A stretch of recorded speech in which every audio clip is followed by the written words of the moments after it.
Should your loved ones pass on, they deserve to be treated with dignity. And at S.A. Johnson Funeral Home, we can provide you with that service. We can take you every step of the way during your sorrowful moments. When that need arises, call S.A. Johnson Funeral Home at 347-777-9797. That's 347-777-9797. S.A. Johnson Funeral Home is a Caribbean family-owned funeral home here in Brooklyn, providing funeral services, but in a dignified way.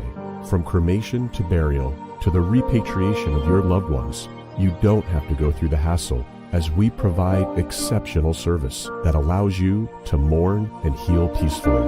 For more information, visit our website, www.sajohnsonfuneral.org.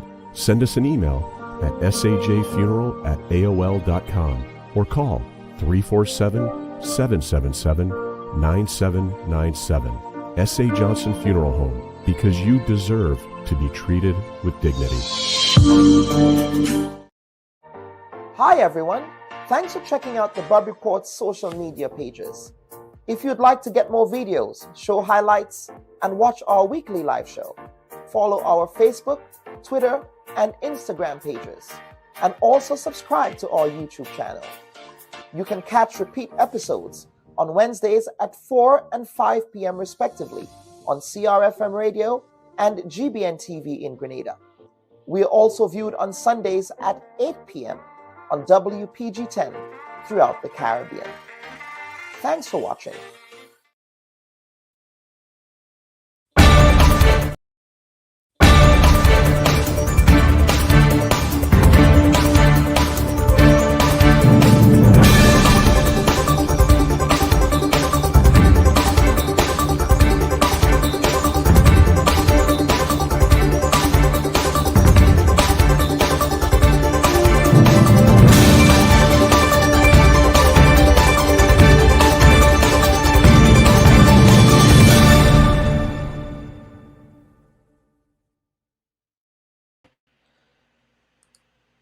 A pleasant good morning to one and all, and welcome to this week's edition of the Bubb Report. Of course, daylight savings time has stepped into the room, and so the program, for those of you in North America, the Bubb Report will now be streamed at 9 a.m. But of course, for those of you in Grenada and the Eastern Caribbean, the program remains in the 10 a.m. time slot. So for those of you in North America, please set your clocks back 1 hour. So you may have to wake up early. I had to wake up early this morning, even though I did get, I'm grateful for the extra hour of sleep. It's an extra hour back for me to prepare for the program. Of course, we will endeavor to ensure that our folks in North America will not get left out on our programming with that time change. So remember, daylight savings has stepped in. We will be having shorter days, not my favorite time of the year, because what tends to happen is by 4:30, 5 o'clock, it's pitch dark outside, and that does not bode well for my mood or for my mental health in the least bit. But this is what it is. Here we are. Happy daylight savings time, everyone. And of course, folks, what we want to do now is to get quickly into this week's editorial. And of course, if you're just joining us, please remember to like and share this week's live stream. Of course, tell us where you are watching the Bubb Report from. Now, of course, we did see what happened in Jamaica over the last week with the unfolding tragedies both in Jamaica, Cuba, and Haiti that resulted from the devastating passage of Hurricane Melissa. Now, of course, this particular storm and other storms like it, fueled by unusually warm waters, this Hurricane Melissa turned into one of the strongest Atlantic storms ever recorded. Now, a new rapid attribution study suggests human-induced climate change made this deadly storm 4 times more likely. Now, of course, this happened at the end of October. Never have we seen such a strong storm at the end of October, nonetheless. Now, Hurricane Melissa collided with Jamaica on Tuesday, last week Tuesday, wreaking havoc across the island before tearing through nearby Haiti and Cuba. Now, the storm, which reached Category 5, reserved for the hurricane with the most powerful winds, has killed at least 40 people in these islands. Now, according to the new attribution study from the Imperial College in London, climate change ramped up Melissa's wind speeds by 7%, which increased damages by 12%. Losses could add up to tens of billions of dollars, experts say. Now, the findings echo similar reports released earlier last week on how global warming contributed to the likelihood and severity of Hurricane Melissa. Each of the analyses add to a growing body of research showing how ocean warming from climate change is fueling the conditions necessary for stronger tropical storms and hurricanes. Now, the reality is that climate change can now be viewed as a death sentence for Caribbean and global citizens. Now, a recent review of 180 articles on the human death rate of climate change has settled on a deeply distressing and disturbing number. And that is, over the next century or so, conservative estimates suggest 1 billion people could die from climate catastrophes and possibly more. Of course, we saw that death toll reflected following the passage of Hurricane Beryl in Grenada. Now, as with most predictions for the future, this one is based on several assumptions. One is the rough rate of thumb called the 1,000 Nun rule. Under this framework, every 1,000 tons of carbon that humanity burns is said to indirectly condemn a future, that of death. Now, if the world reaches temperatures of 2 degrees above the average global pre-industrial temperatures, which is what we are on track for in the coming decades, then that's a lot of lives lost. Of course, what we want to do, folks, is to remember our brothers and sisters in Jamaica, of course, which was the worst hit, but of course, Haiti and Cuba, which also suffered significant losses and damages from this just horrible hurricane. But the reality is, folks, that this is our new lived experience in the Caribbean. What we saw in Grenada with Hurricane Beryl, what we've seen recently in Jamaica, Haiti, and Cuba with Hurricane Melissa, and this is something that will go on and continue. Now, before we get to the first segment of the program, I also want to take this time to extend my deepest condolences to the family of the late Anne Williams and Muriel Lewis of my home village of Pomrose and Latente in St. David's, respectively. Now, these two ladies formed an integral part of the fabric of their villages, and their lives added value to the meaning of community spirit. Now, Muriel, the daughter of the late Miss Mai, was that always smiling neighbor on the porch of her house in Pomrose Back Road. Of course, she was neighbors to Miss Candace, and they always brought a smile to passers-by.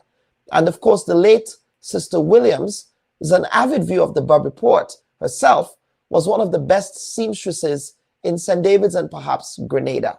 So may their souls rest in peace, and may their memories be a blessing. So folks, what we want to do right now is to go immediately into the first segment of the program. It's a conversation we had with the Rotary Club of Grenada. So please stand by for that. Should your loved ones pass on, they deserve to be treated with dignity. And at S.A. Johnson Funeral Home, we can provide you with that service. We can take you every step of the way during your sorrowful moments. When that need arises, call S.A. Johnson Funeral Home at 347-777-9797. That's 347-777-9797. S.A. Johnson Funeral Home is a Caribbean family-owned funeral home here in Brooklyn, providing funeral services, but in a dignified way. From cremation to burial to the repatriation of your loved ones, you don't have to go through the hassle, as we provide exceptional service that allows you to mourn and heal peacefully.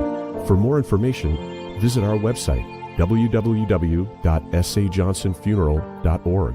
Send us an email at sajfuneral@aol.com or call 347-777-9797. S.A. Johnson Funeral Home, because you deserve to be treated with dignity. Viewers and listeners, welcome back to this week's edition of the Bubb Report, and we're happy that you can stay with us. Now, for the first segment of our program, we continue our series of programming highlighting the work of the Rotary Club of Grenada. Now, in our first episode in September, we sat with the president of the club to discuss the history and work of Rotarians in serving communities across Grenada. Now, over its 43 years of existence, the club has undertaken sterling work in the community, demonstrating service above self as it lived out the mantra of Rotary International, which is improving the quality of life of Grenadians in the community. Now, the club has been recognized nationally, regionally, and internationally for its work. Now, on this installment of our program, we are joined by Service Projects Committee Chairperson for the 2025 to 2026 calendar year, Mr. Alphonsus Daniel, who will tell us more about the current service projects that the Rotary is undertaking in the community. Now, in the past, the club embarked upon a series of impactful service projects, including the island-wide polio vaccination program, which effectively eradicated polio from Grenada, the construction of the Grenada School for Special Education, as well as the acquisition of title for lands at Quarantine Point and developing a public park, and so much more. Of course, down there at Quarantine Park, we know that the Rotary is also involved in hosting that Christmas activity there with all of the lights and so on. It's a really beautiful event, and we trust that the national community and the general public will have an opportunity to participate in that. And Mr. Daniel, at this point, we want to welcome you to this week's edition of the Bubb Report. Welcome, sir. Welcome, and good for having me. And yes, let me say good morning to the listening audience in Grenada, the region, and for sure on the international. Yes, absolutely. If I may start by introducing myself. Sir. Yes, sir. Well, I was invited to be a Rotarian in 2013. I notice I said invited because you can't join Rotary. You have to be invited. Yes, sir. And I've served in various positions. Notably, I was the president from 2020 to 21 during the COVID period. And here we are. This year, my role is service projects chair. And what is a service project? I mean, the service projects are really in the root of Rotary. You would have known, and the president may have mentioned it, that Rotary International started in 1905. And it was started by Paul Harris, who was a lawyer. And he called 3 other friends. And here the spread. A mining engineer, a coal dealer, and a tailor.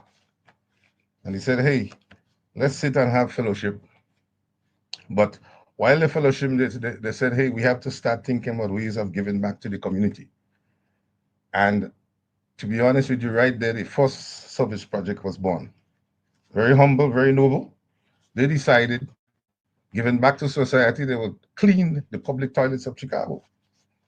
And that, as I say, is noble, and the first service project of Rotary International. So fast forward into Grenada, we stay along the same path, and I will come on to the main focus on our causes in a little. So we have what I call a wish list here, and we won't be able to go through all of them of projects. But we believe if you don't build a castle in the sky, you won't build anywhere else.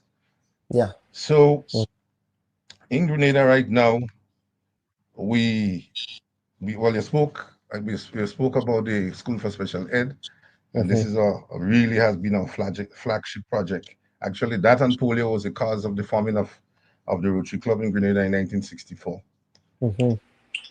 So we continue to support the Grenada School for Special Ed. And first of all, I want to mention an extension which is going on right now that is value $850,000. $840,000.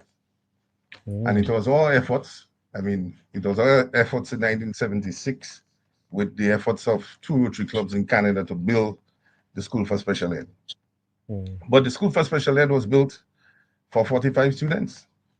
And right now, today, as I always say to the principal, she's working magic to host 72.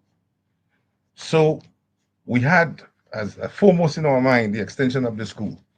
And we started a campaign, young energetic engineer, Graham Fletcher and myself started the hunt, as so to speak, for funding.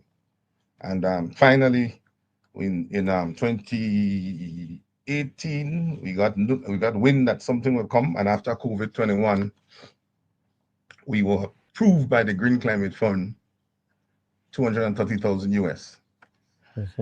Time went forward based on the project scope and so on and so forth. It was not enough, leaving us fall short about 200,000, and the government decided to pick up the slack. So with 230,000 US approved, the final project amount is 840,000 plus, and that is ongoing. And we hope with that we hope to finish that project on the 3rd of March, 2026.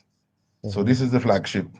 And as I say, we went back to roots and note the service projects, and with Rotary, it's important to note that is given back to the community. But obviously, Rotary focus on what we like to call less fortunate and so on in giving back, and in particular, the differently disabled persons in the community.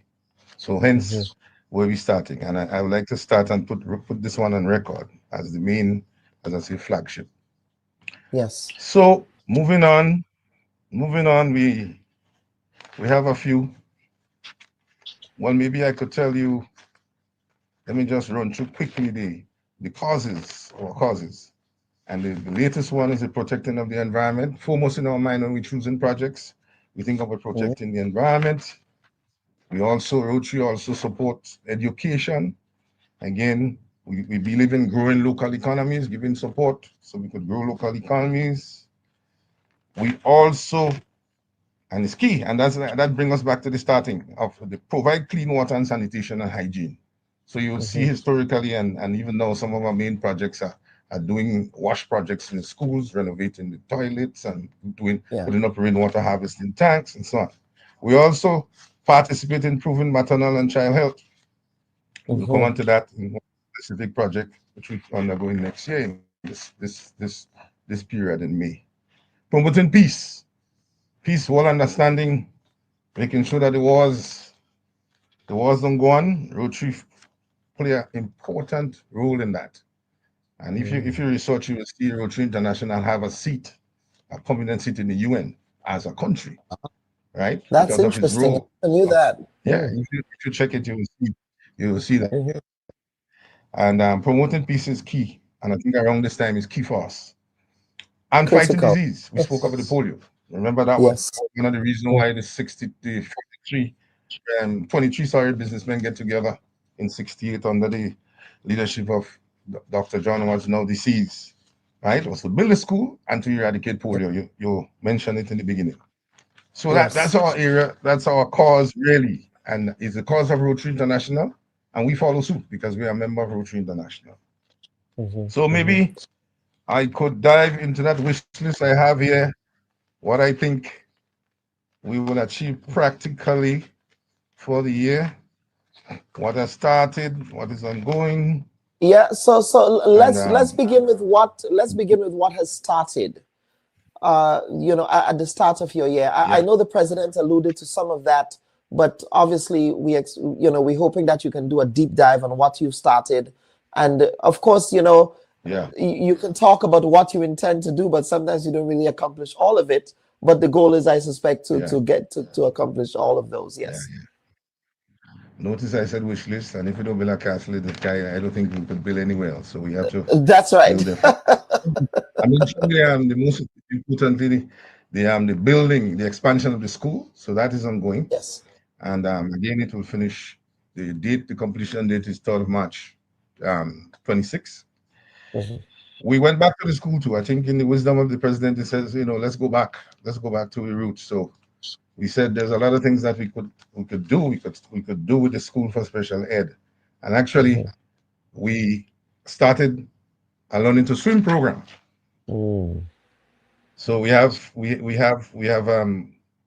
organized that, and the principal and all the parents are on board to teach the 72 students there how to swim. We're talking about 8 sessions every Friday, and that will run between. They have started last month, and it will run between 2025 and 2026. So it's exciting. We join with the professional swimmers on the island, and the what I call the support has been excellent, excited. We even have a teacher learning to swim at the special ed, and makes it more exciting. So that is ongoing and well received. I think fundamentally that was another one. We decided to do health checks in the same free pro bono health checks, because we have what? We have 4 doctors in the Rotary Club of Grenada. So they decided to donate the time to the 72 students. We estimate each check to be about like 90, maybe $90 a check. And we'll try and do it twice a year. I'm happy to report that this was done in the last few weeks. We have checked the 72 students, and we have a detailed report on issues, right? Diabetes. There was 2 when I read it. I was reading it a few days ago, who had heart problems and so on and so forth. But we have a profile, a health profile based on this health checks. We have a profile now of the health standing of the students, and that will further, make us initiate and prompt us and projects to help them specifically with those conditions. We have some that I could leave, and minor ones in the same school, and painting and so on and so forth, and new fencing, but that will come. Still, at the school for special ed, we had traditionally we do a school a Christmas party for them, where Rotarians will go out in large numbers. They will make donation. They would cook a meal and serve the students and distribute toys with them. That's Grenada School for Special Ed. But this year, we're taking it a little further. We want to move them. We want to transport them and bring them onto the Christmas at the Point that you just mentioned. It used to be Cars by Candlelight, but we extended it and we call it Christmas at the Point. And last year, it's such a beautiful setup. Really, really beautiful setup around the holiday time. Yeah. So we want to take them there, organize with the parents and transport, and give some days, a few of them together, if not all of them together, and do the Christmas party in the Christmas at the Point this year. So moving on, we targeting obesity, something that we've been doing for the last 3 years. Dealing with obesity with the kids. All right, and we targeting children from 5 to 9 years this year. And what we decide, when we take a look, we take 3 schools in the St. George's area, and we realize we have 2,700 students that we need to deal with there. So we'll be promoting, we'll be giving out we're starting first of all with 1,000 of the 2007 students. We'll be promoting and giving out recyclable and durable, and I'm saying it wouldn't be plastic, drinking water bottles with Rotary branded, encouraging them to hydrate and drink and eat better and so on. So we'll be doing that and distributing that to the schools, and obviously with that we'll have one of the doctors on board going and talk to them, encouraging them and showing that they could keep obesity away by drinking the proper drinks at the proper time, and obviously consuming the proper what I call foods. Yes. Moving on, I told you part of Rotary business is peace and conflict prevention, big thing. And the Rotary International and the rest, we have developed what we call a peace pole.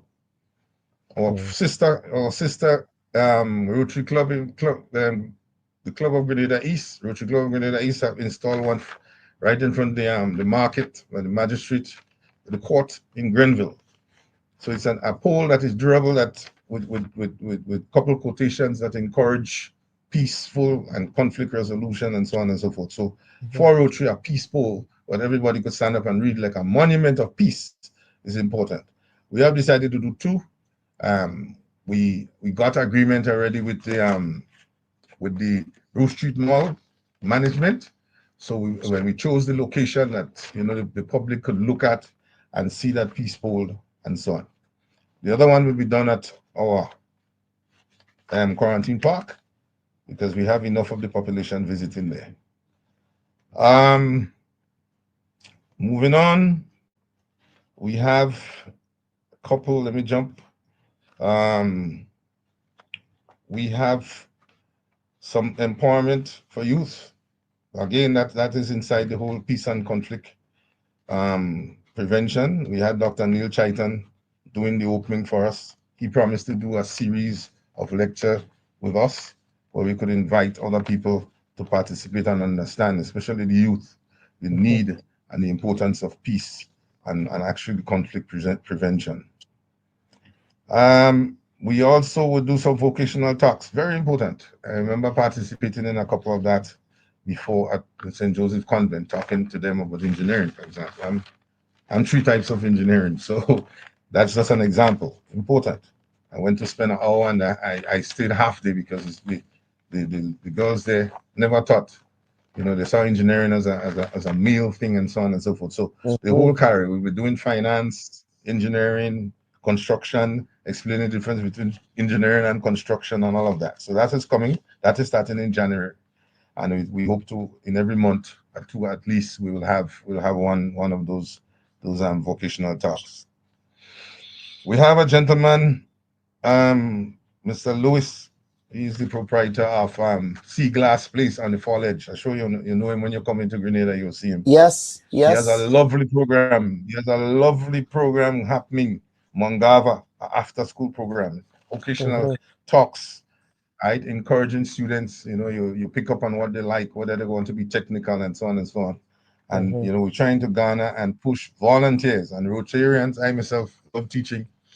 I'm volunteering to do some, at least an hour and a half after work. So he has this program and we want to participate.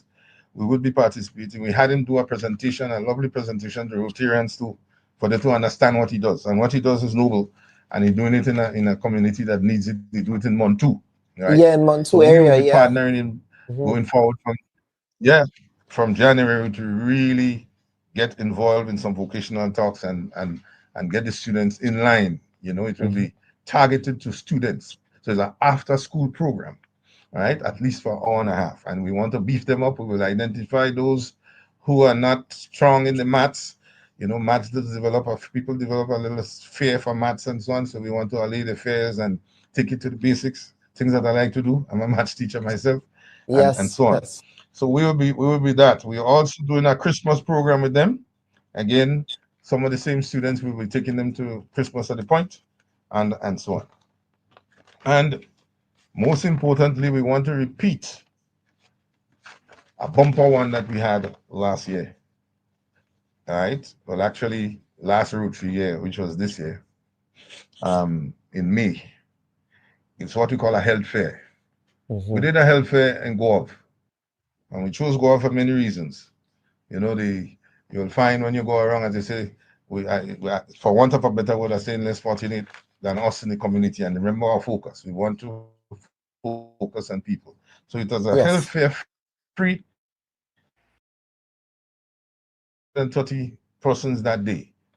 Male, female, we had from the female side, pap smear and scanning. We on the male side, we did prostate scanning, FPSA for prostate issues.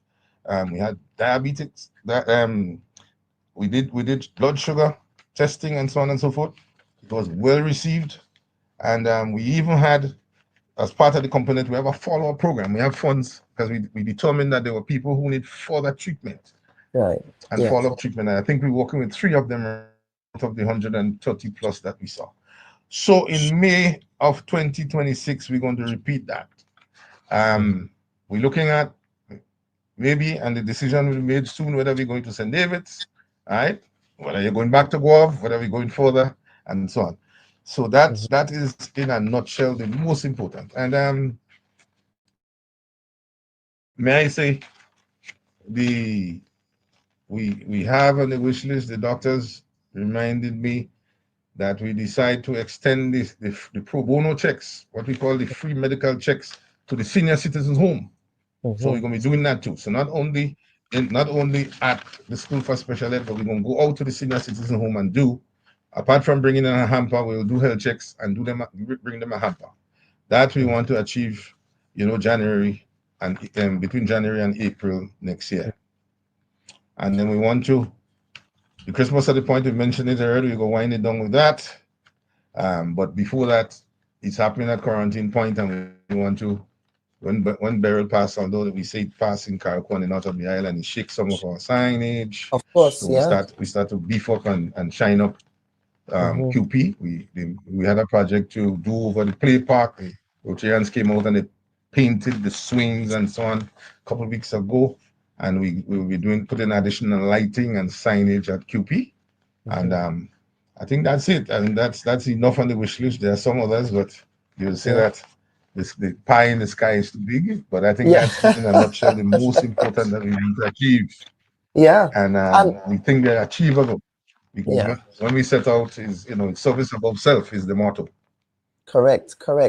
And how the public getting involved, what has been, and that would be the final question, what has been the public response? For example, I am very passionate, for example, about the health fair, because I do believe early detection and just having that health education, I think it's so important. So I really find it instructive that the doctors that you have on board, the physicians that you have on board, they're actually going out there and doing that health education and doing that screening. How do we get the public involved? And of course, part of what you're doing here on the Bubb Report is part of that public education. But how do we get the public to really come out to these things? Yeah, in the education. For example, we targeted Gov May this year, which was the last Rotary year, and it was tremendous. Obviously, we went out and we did preliminary work. We went to the schools, we had billboards, and the response was tremendous. And we did have flat screen TV in 2 locations, so health tips as the people came and sat and registered, they were being educated on what they're doing and what they need to do, the screening and so on and so forth, taking medications and time and all of that. So we will announce it, through all the media, social media also. We get it a little big on that. We have a PRO who is very versed with that. So we will put it out there and so on.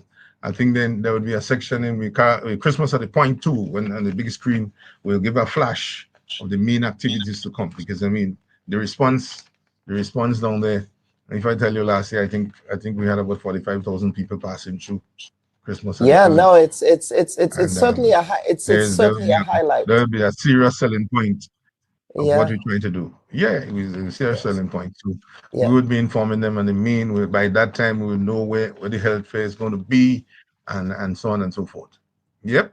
Yes, absolutely. So, Mr. Daniel, I don't know if we have more time, but we could talk about this for the day. Rotary, you could talk about for the day. But I really wish we had time, but we do have to get to the next segment. So, Mr. Daniel, over to you, sir, for closing comments. Again, emphasizing again the important work that Rotary does historically in Grenada, not only in Grenada, but around the world, really. But in the context of Grenada, that impact, we're talking about your work with children with special needs who are differently abled. You're talking about polio, your emphasis on health, education. It's so important. Yes. Very, very important. So I think, first of all, let me say I'm very proud to be a member of. We have 45,000 clubs around the world. And with the same target, the same goals.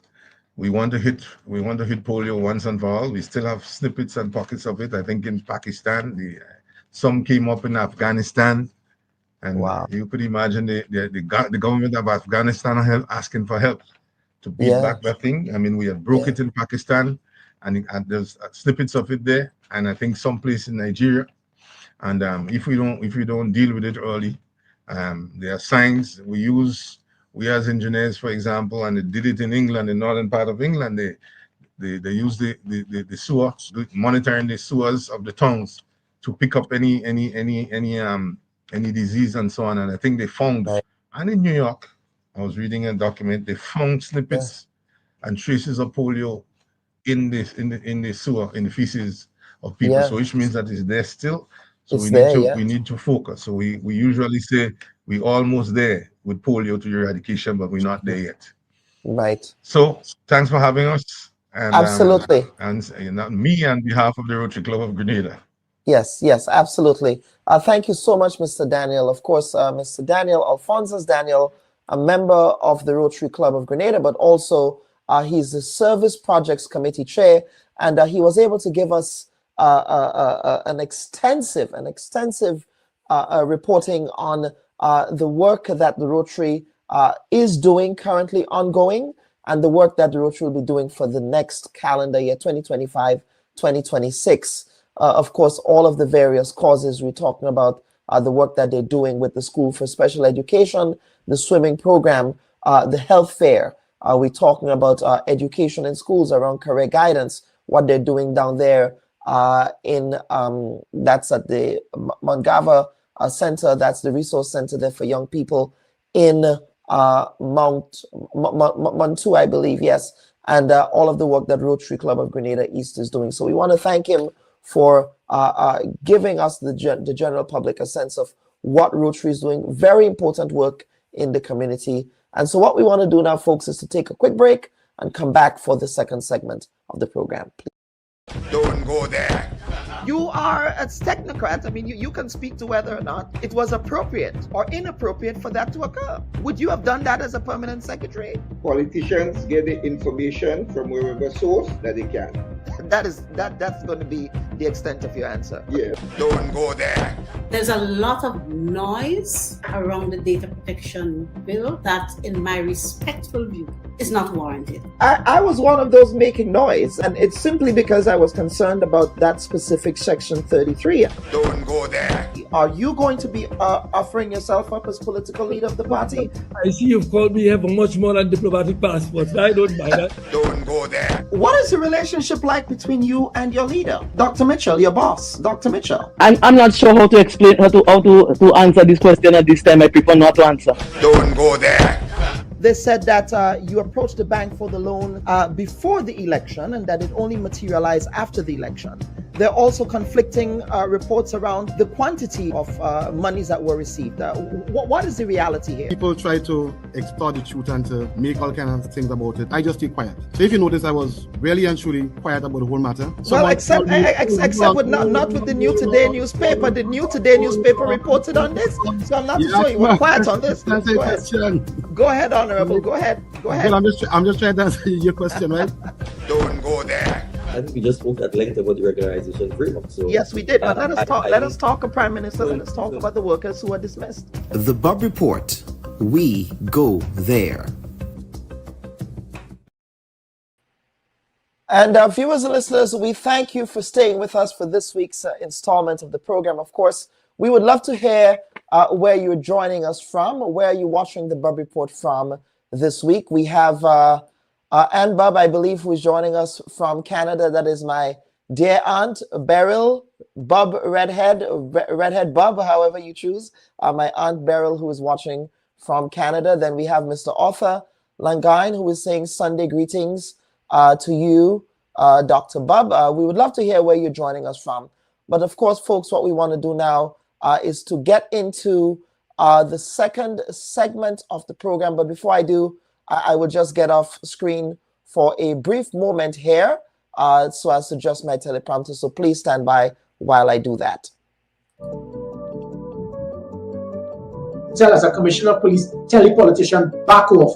You have no knowledge of the law. You have no knowledge of law enforcement. You cannot force my officers to do the wrong thing. But that is somebody's son. That is somebody's child. That is part of a family. And I think that is the part that they are missing out. Because E and F are apt to be used oppressively.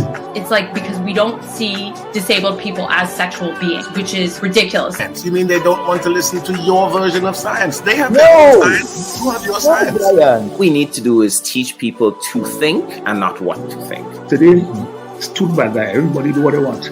If I could forgive Bernard Ford, then I could forgive Bob Morris too. And today, on this day, I no more have anything in my heart for what he did. The education system has to be very fluid and dynamic because we're living in very different and changing times. Treating all your citizens equally, all your citizens fairly, recognizing each group, not discriminating against one or the other.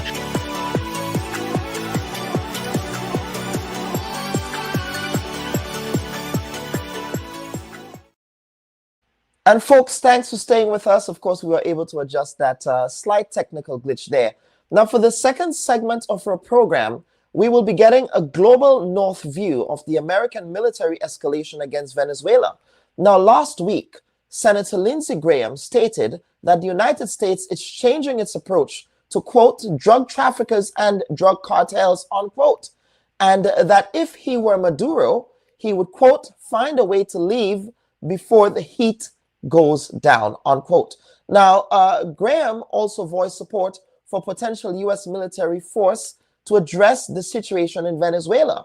Of course, his Republican colleague, Senator Rick Scott, has repeatedly described Maduro's actions as, quote, genocide, unquote, and referred to him, quote, as a narco-terrorist dictator, unquote. Now, Scott stated in an interview on CBS that Maduro's days are numbered, and suggested that he should head to Russia or China right now. Now, while he expressed surprise if the U.S. were to invade, he clearly supports a regime change operation against Maduro. Now, the positions of these two senators are in stark contrast to what their boss says at the White House, which claims that the blowing up of fishing boats in international waters is all about so-called narco-terrorism.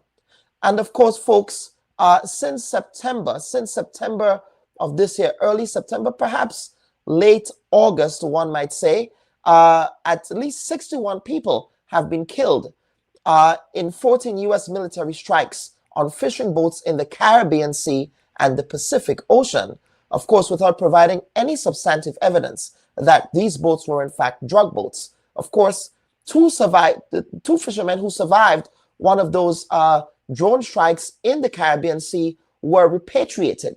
So the question is, if in fact they were quote unquote narco-terrorists, why were they repatriated to their home countries without charge? Now, Democratic Senator Ruben Gallego of Arizona called the strikes sanctioned murder, and without any evidence from the administration for its claims that the cargo or the identities and affiliations of the people on the boats, Republican Senator Rand Paul of Kentucky said that the strikes are extrajudicial killings. Again, that is the Republican Senator Rand Paul of Kentucky. Of course, some legal experts, meanwhile, have said that the U.S. sanctions were not lawful. Now, here to make sense of all of this is Ord Danal. Danal is currently a visiting fellow within the U.S. think tank New America's Planetary Politics Program. Now, prior to this, she was a research analyst and the founder and manager of the Global South in the World Order Project at the Stimson Center. Now, this Washington-based program aimed to amplify the voices of policy experts from Global South countries to advance the reform of global governance and South-North relations. Now, previously, Ms. Danal worked at the Atlantic Council in the United States and with NGOs in Guinea, Nigeria, and Cameroon, where she focused on issues at the intersection of armed conflict and development.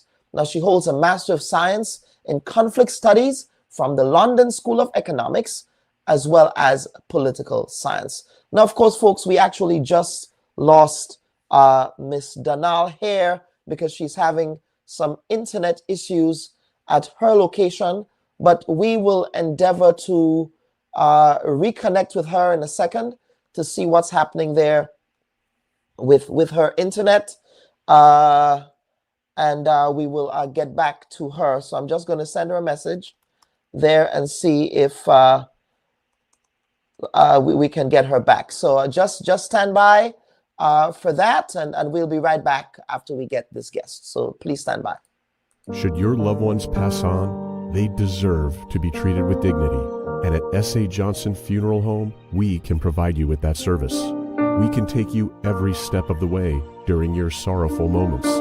When that need arises, call S.A. Johnson Funeral Home at 347-777-9797. That's 347-777-9797. S.A. Johnson Funeral Home is a Caribbean family-owned funeral home here in Brooklyn, providing funeral services, but in a dignified way. From cremation to burial to the repatriation of your loved ones, you don't have to go through the hassle, as we provide exceptional service that allows you to mourn and heal peacefully. For more information, visit our website, www.sajohnsonfuneral.org. Send us an email at sajfuneral@aol.com or call 347-777-9797. S.A. Johnson Funeral Home, because you deserve to be treated with dignity. Okay, folks, we're still waiting for our guest to get back in the room, so just please stand by for that. Don't go there. You are a technocrat. I mean, you can speak to whether or not it was appropriate or inappropriate for that to occur. Would you have done that as a permanent secretary? Politicians get the information from wherever source that they can. That's going to be the extent of your answer. Yeah. Don't go there.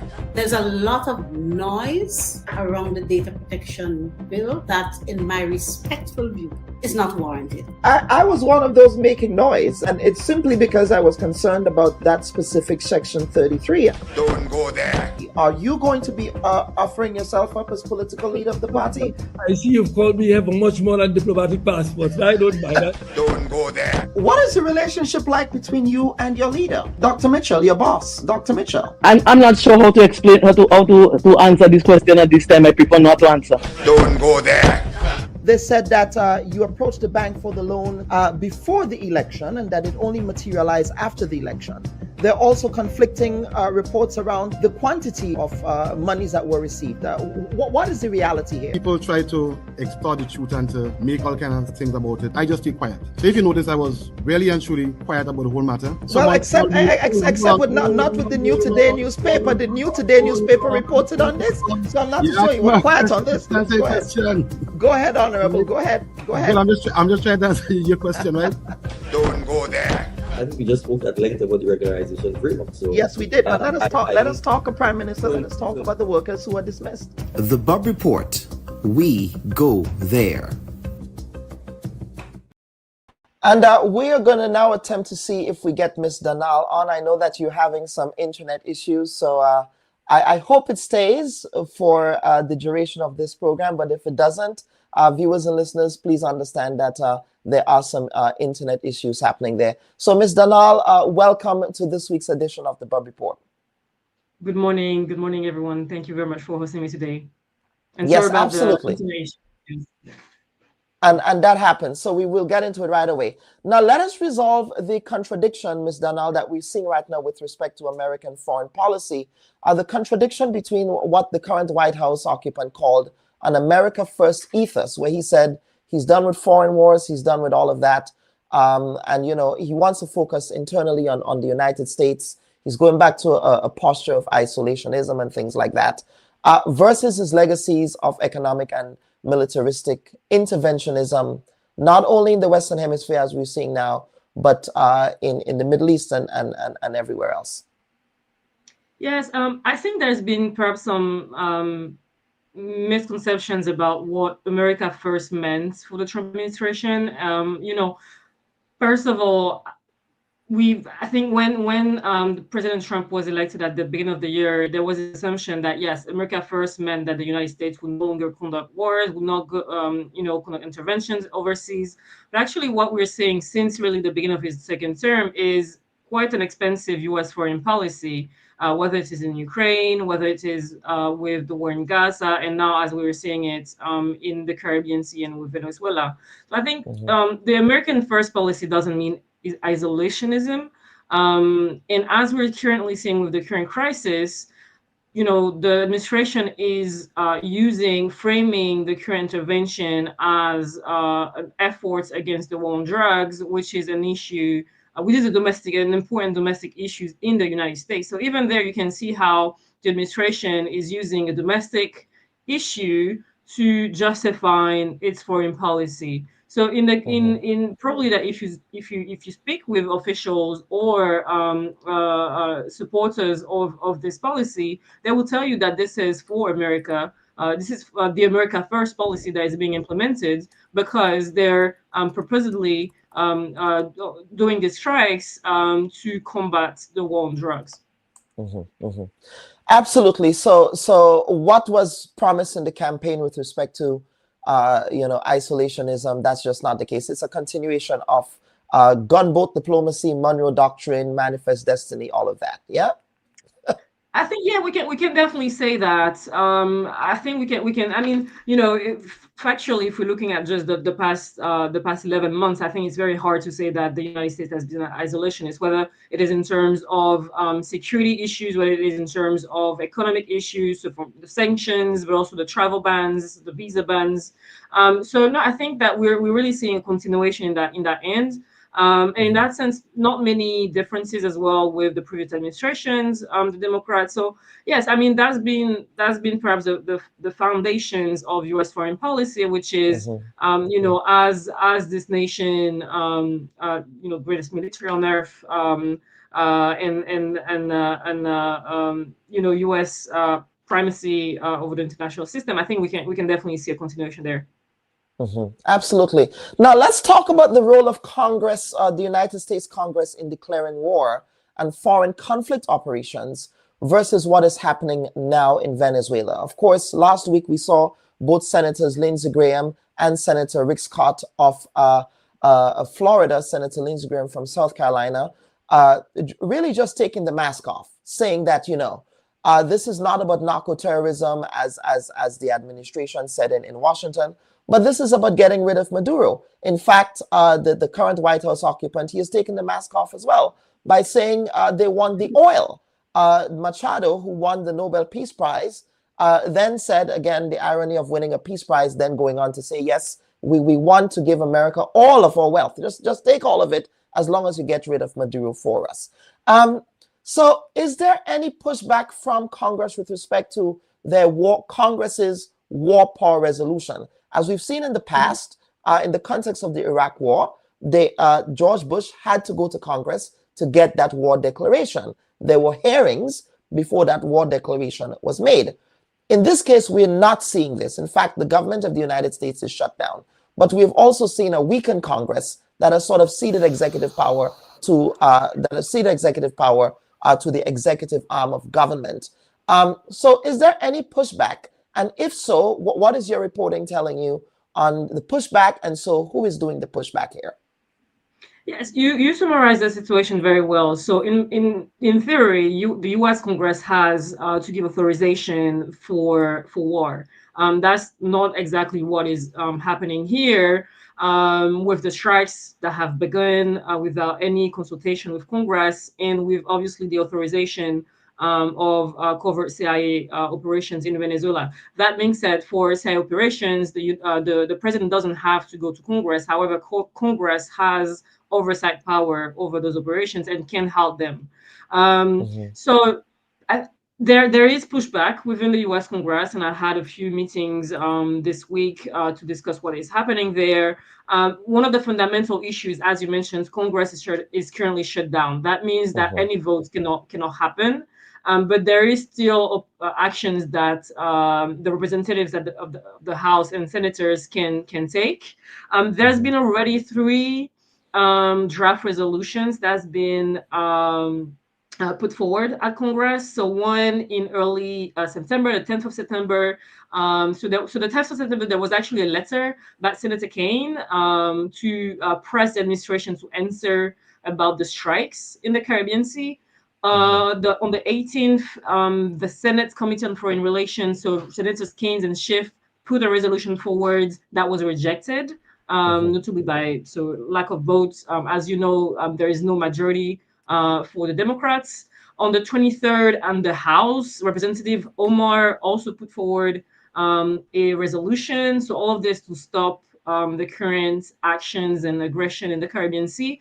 And later on, actually earlier this month, on the 16th of October, so actually last month since we're in November, there was a second war resolution power. So technically, those war power resolutions are privileged, meaning that they are supposedly they can be voted for very fast in the Congress. That being said, because there's a shutdown within Congress, nothing can really happen. So shut down, no votes. Secondly, is the issue of majority. So Democrats are the minority, and so the question is whether they would be able to get enough votes with a few Republicans that are standing against the strikes. And I think that's really, I mean, as you can see, there are several layers here. The resolution, I believe, that was put forward in mid-October got bipartisan support, but it's not clear whether there would be enough votes to pass it should Congress, go back into session. So unfortunately, at this point, practically, there are simply limitations to what the Congress can do just because of the shutdown. But then again, once it's going back to sessions, we will see, some lobbying and some action happening around those resolutions. But the big question is whether they will get enough votes to pass them. And then if it gets passed, the question is whether the administration will actually follow the decision by the U.S. Congress. As we can see, it is, I wouldn't necessarily bet on that because as we've seen over the past few months, the administration has not respected the law, whether internationally or even domestically. Go ahead. Yes, please. Yes, there is also an AUMF, so an authorization of use of military forces draft that's been circulating, and so there is also this that will likely be also discussed within Congress when it's back into session. And talk to us about that draft. So I have not seen the draft. I've only seen reports of this, so it's not clear, what it will contain, what will be the deliberations around it. I just saw that it's like there has been rumors of a draft passing around, but I have not been able to see it myself.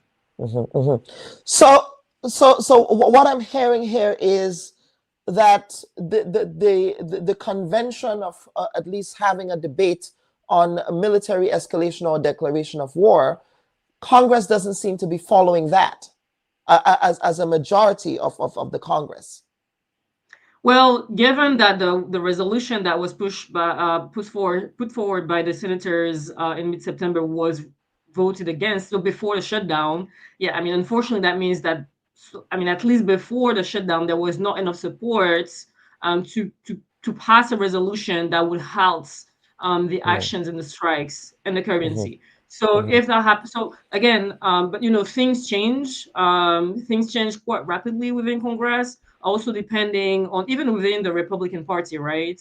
Even it can depend on what is happening domestically. Where the winds blows. So even though the resolution got rejected in September, it might pass in the next few months when Congress goes back into session. But again, it's very difficult to predict this kind of things just because the current state of politics domestically in the U.S. is very polarized. It changes very rapidly, and so it's at this point I think it's quite hard to determine what's going to happen. Okay, now let us talk about the Caribbean. Of course, in the context of Grenada, Grenada got some are saying a request, some are saying a demand for radar assets to be placed at the Maurice Bishop International Airport. Of course, the Prime Minister of Grenada continues to waffle on the question. He has not said either yes or no. All he said was that he's considering the request, whereas the Prime Minister of Antigua And Barbuda emphatically said no, and that was the end of the question. That was the end of it. We don't know where the Prime Minister of Grenada, he promised us a statement in Parliament last week. That did not happen. We saw what happened in Parliament there last week. That was an utter embarrassment, really. But we're still waiting on a decision from him and from the cabinet. Now, what can the Caribbean expect? So, for example, Antigua has said that they want no part of this. But what can, for example, Antigua or Grenada, depending on what Grenada's answer would be, as forms of retaliation from the regime in Washington, if they say that, we do not want any assets placed here and we're holding on to the principles of the Caribbean as a zone of peace and principles of non-interference? Yeah, I mean, it's a very tricky situation, frankly. And it is a tricky one because I think, Caribbean states, we've already seen what we can get from the United States, the visa bans, travel bans, the tariffs, which obviously tariffs were applied very broadly as for the other sanctions. But as small economies, obviously, it's much more difficult for the Caribbean nations to face this kind of challenges. So I think the clearest possibility of retaliation would be just raising against the tariffs, which were brought down. I mean, there's been a lot of there are ongoing negotiations around the world when it comes to the tariffs imposed by the United States. One easy path would likely be for the administration to raise those tariffs again. Should there be discontent with the responses by the Caribbean nations? The other forms of retaliation that we could see. Actually, someone said something that was quite interesting, but perhaps not in the case of those countries where the United States has asked some partnership, but for the others who are just spending in terms of declarations and condemning the U.S. actions, would be simply dismissing those countries, ignoring them. And I don't think that we've seen as well with the administration in the past is simply dismissing and acting as nothing is happening. Especially when the administration knows that those countries do not have much power, much bargaining power, and cannot really do anything. And I read some reports about, some officials in the Caribbean saying, as you said, we don't want no part in this. And if the United States decides they will do something, you cannot really do anything against it. And I'm afraid that dismissal could be a form of retaliation. Someone also mentioned simply conducting strikes. So whether I think at sea could be the easiest way again, and using the rhetoric about the war on drugs. So perhaps strikes around a specific country. Perhaps this could be it. I was pretty surprised about this because this would be quite an escalation against Caribbean nations who decide not to partner with the administration. But that person I was discussing with were saying that they're seeing this as being plausible. So again, it's quite of a threat there. As we know, it is impacting the economy. It is impacting the fishery. It is also impacting simply just going on the sea, right? But again, there are several ways that the administration can put pressure. We could also think about freezing assets, putting some personal sanctions around some key leaders. But also, let's not forget that we are in the middle of the hurricane season. I mean, Jamaica is currently facing the aftermath of the Hurricane Melissa. And one question is, if unfortunately, one of those countries is struck, the question is whether they will get humanitarian support. And that could also be leveraged by the administration, right? Basically withholding humanitarian support, or, you'll get support if you agree to X, Y, Z. So I think that we also need to take that into account, the particular moment of being in the middle of the hurricane season. We never know, right? Who's going to be affected, what country will be affected. But I think that's also something that we could see happening. Well, with respect to humanitarian support, I mean, a lot of hurricane relief operations were conducted by USAID. and that is gone. I mean, again, in the context of the America First posture, but you're saying that, you know, that is still something that they can use against the region. Of course, the caveat here must be established that, yes, the U.S. did promise humanitarian support for Jamaica as well, even with the cutting of U.S. aid, yes. Yeah, so there is a new there's a new agency that has replaced USAID. However, there has been very little support. I personally have not heard much since this has been deployed, and I don't even remember the name. I think there is humanitarian in the name. But technically, I do believe that humanitarian action is still on the table. However, it would be very much reduced compared to what we've seen in the past. So, I mean, USAID being development, you know, the whole development apparatus that we know, as we know it, is definitely gone. However, on the humanitarian side, I do think that it is possible that the United States continues to provide some humanitarian assistance, depending on the cases. But again, the administration has been very quiet on the new agency that has replaced USAID. So it's not clear, you know, what will be its exact role, in what circumstances, what will be the criteria used to confirm humanitarian assistance. But in any case, you know, we could also see this type of things happening, with particular ad hoc support being proposed in exchange for support in the war against drugs.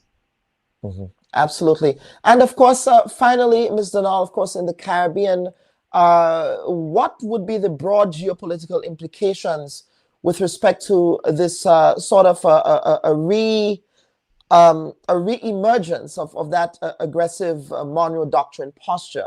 Of course, some might say that both parties, whether it's Democratic or Republican parties, in fact, both parties endorse the embargo against Cuba. It was the Democratic Party under Biden that really ramped up the sanctions against Venezuela.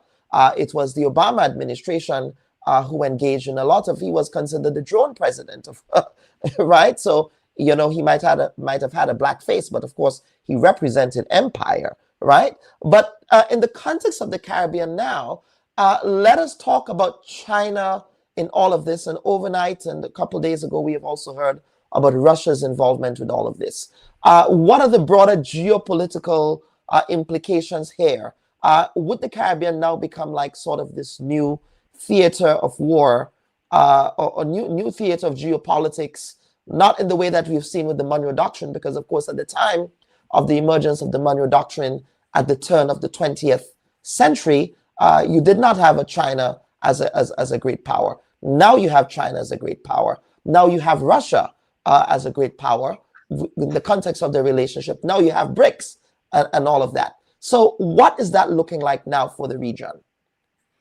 Yeah, I mean, so first of all, you know, great destabilization would be costly for the entire region, right? Not simply the Latin America, but obviously the Caribbean as well.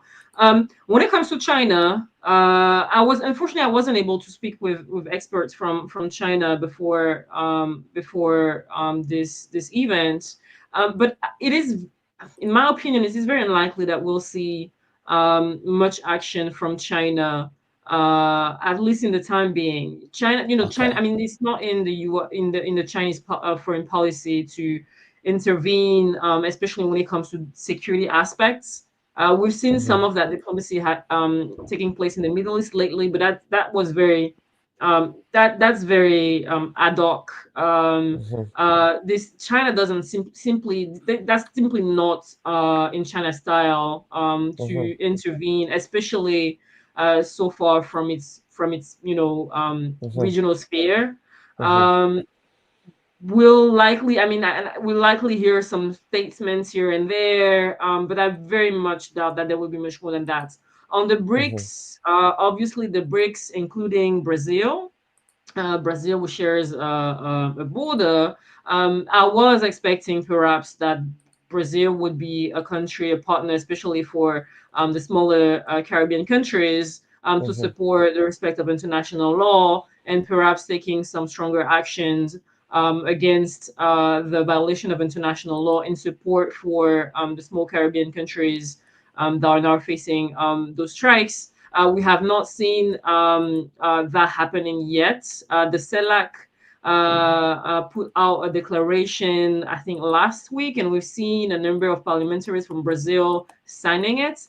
However, I was discussing with a peer in Brazil, was telling me that given the current the domestic situation in Brazil, given the presidency handling of the COP at the end of the in just soon actually, it is unlikely that President Lula of Brazil will do much more when it comes to the situation. So my fear, in a nutshell, and you're talking about BRICS, you're talking about China, Brazil, but we also need to not forget that there are European countries that have interests in the region. I mean, the UK, the Netherlands, France. I mean, I'm from Martinique myself. We are still a French region, and I've been very disappointed to see that the French government has been extremely silent about the situation, even though French Guyana, Martinique, and Guadeloupe are in the region, and so we are also impacted by what is happening. But we haven't heard anything from those European countries which have direct interest in the region. So I just feel that unless could it be that they're all part of the Western NATO alliance, that they're tacitly okay with what's happening with the context of the United States against Venezuela? After all, they also place sanctions against the Maduro regime in Venezuela.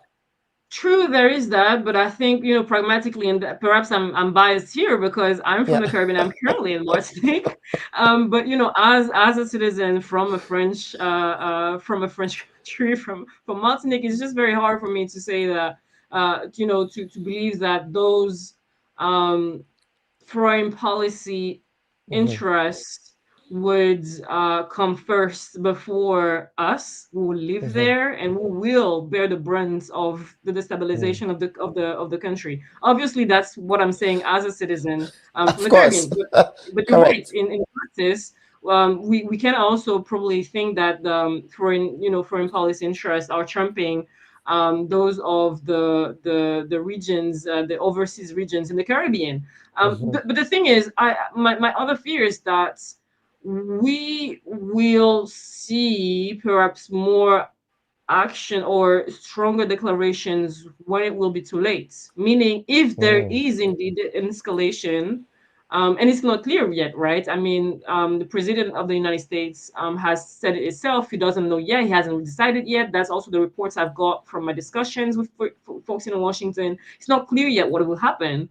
But if there is indeed an escalation, my fear is that that's when we'll see more actions being taken, strongest declaration, but it will likely be too late. I just want to follow up on that because again, the pretext for this war of aggression against Venezuela is the context of their saying that fentanyl and drugs are coming from Venezuela, but in the context of the French territory, there is a major drug trafficking issue as well, is there not? Yes, indeed. So therefore, correct. So therefore, I'm just curious, again, as to the contradiction with what the United States is saying, that they're going after Venezuela for this, but we're not hearing anything about that, the escalation of drugs in that part of the Leeward Islands. I don't know if you thought about that, but it just crossed my mind. Of course. I mean, when it comes to contradictions, I think this is not the first nor the last contradictions that we'll hear.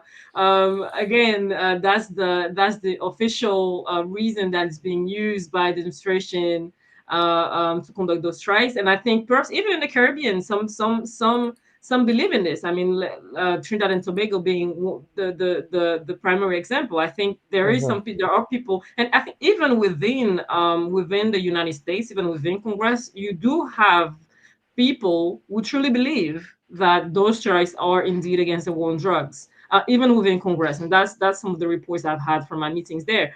So that's I'm framing my responses using that official narrative.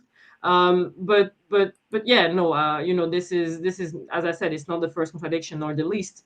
But again, the difference I would assume is if the administration was to strike closer to, say, Martinique or Guadeloupe, that would be another issue, because then that means going to war with an ally.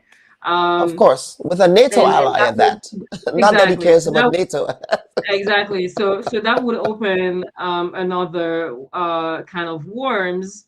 It's actually a good question, although I doubt this will happen, but we never know, right? Yeah. Again, if that's what if the concern is, again, by inference, if the concern is drugs coming from South America, the transshipment networks does not only include Trinidad and Tobago. It includes the Windward Islands as well, right? It includes Grenada. It includes all of that. You mean Saint Lucia, Dominica, Martinique, Guadeloupe. I mean, yeah, of course, it's not just around Trinidad and Tobago and the coast of Venezuela. Yeah. Correct. Absolutely. Ms. Danal, this was a very fascinating conversation. Any closing comments? We would love to have you back, as well as another colleague of yours who I believe also worked with New America, or was it with the Atlantic Council? I hope to have both of you back. But no, thank you very much for this. Perhaps the closing statement will be that, in those troubling terms, we do need international solidarity. This is something that we say a lot among countries in the global South. But I think, as small countries, small and developing states facing those, growing threats, and not just that, but also climate. We do need international solidarity, and that is especially true for countries that do not have as much bargaining power, but I have to deal with threats that are coming from great powers. Absolutely. Ms. Danal, thank you so much for appearing on the Bubb Report this week. Viewers and listeners, that was a very fascinating conversation there with Ms. Danal, of course, she's part of the New America think tank. They're a Washington, D.C. based think tank, and we have been working for the last couple months. We've been doing a lot of background work to get those voices into the Bubb Report. We have also made contact with several congressional offices, including that of Senator Rand Paul, of course, who has a different perspective on what is happening in the Southern Caribbean. But rest assured, in the next couple of months, as this issue continues to evolve in the region, you will be getting lots of voices from a North American perspective that we hope to bring here on the Bubb Report for the benefit of our viewers and listeners. So what we want to do, folks, is to take a quick break for the final segment of the program, and we'll come back with the panel segment of the week. Please stand by. Should your loved ones pass on, they deserve to be treated with dignity. And at S.A. Johnson Funeral Home, we can provide you with that service. We can take you every step of the way during your sorrowful moments. When that need arises, call S.A. Johnson Funeral Home at 347-777-9797. That's 347-777-9797. S.A. Johnson Funeral Home is a Caribbean family-owned funeral home here in Brooklyn, providing funeral services, but in a dignified way. From cremation to burial to the repatriation of your loved ones, you don't have to go through the hassle, as we provide exceptional service that allows you to mourn and heal peacefully. For more information, visit our website, www.sajohnsonfuneral.org. Send us an email at sajfuneral@aol.com or call 347-777-9797. S.A. Johnson Funeral Home, because you deserve to be treated with dignity. And folks, welcome back to this week's edition of the Bubb Report. Of course, we'd love to hear where you're watching us from. I believe Lydia James said she was joining us from Toronto, Canada. We would definitely love to hear where others are joining us from. We have Victor Palmer, who is in Winnipeg, Canada. Then we have Lizda, of course, who's in Bowie, Maryland. Then we have Jocelyn Peters, who is in Simoon, St. Andrew. Reginald Amede, I hope I'm pronouncing that correctly this time, who is joining us in Brooklyn as well. Then we have Jennifer Lawrence, who is also in Brooklyn. Those are some of the folks that we have in the room here. But what we want to do, folks, is to get to the next segment, the final segment of the program. Now, as the United States' fishing boat war continues in the Caribbean Sea as part of the now confirmed regime change posture against the Maduro regime in Caracas, CARICOM came into sharp focus last week when the leader of one of the regional bloc's strongest economies in the Southern Caribbean declared CARICOM not necessarily to be persona non grata, but the Prime Minister indicated that she would be looking for alternative allies outside of CARICOM. Now, Prime Minister Persad Bisessar has criticized CARICOM, describing it as an unreliable partner that has chosen to side with Venezuela over Trinidad and Tobago.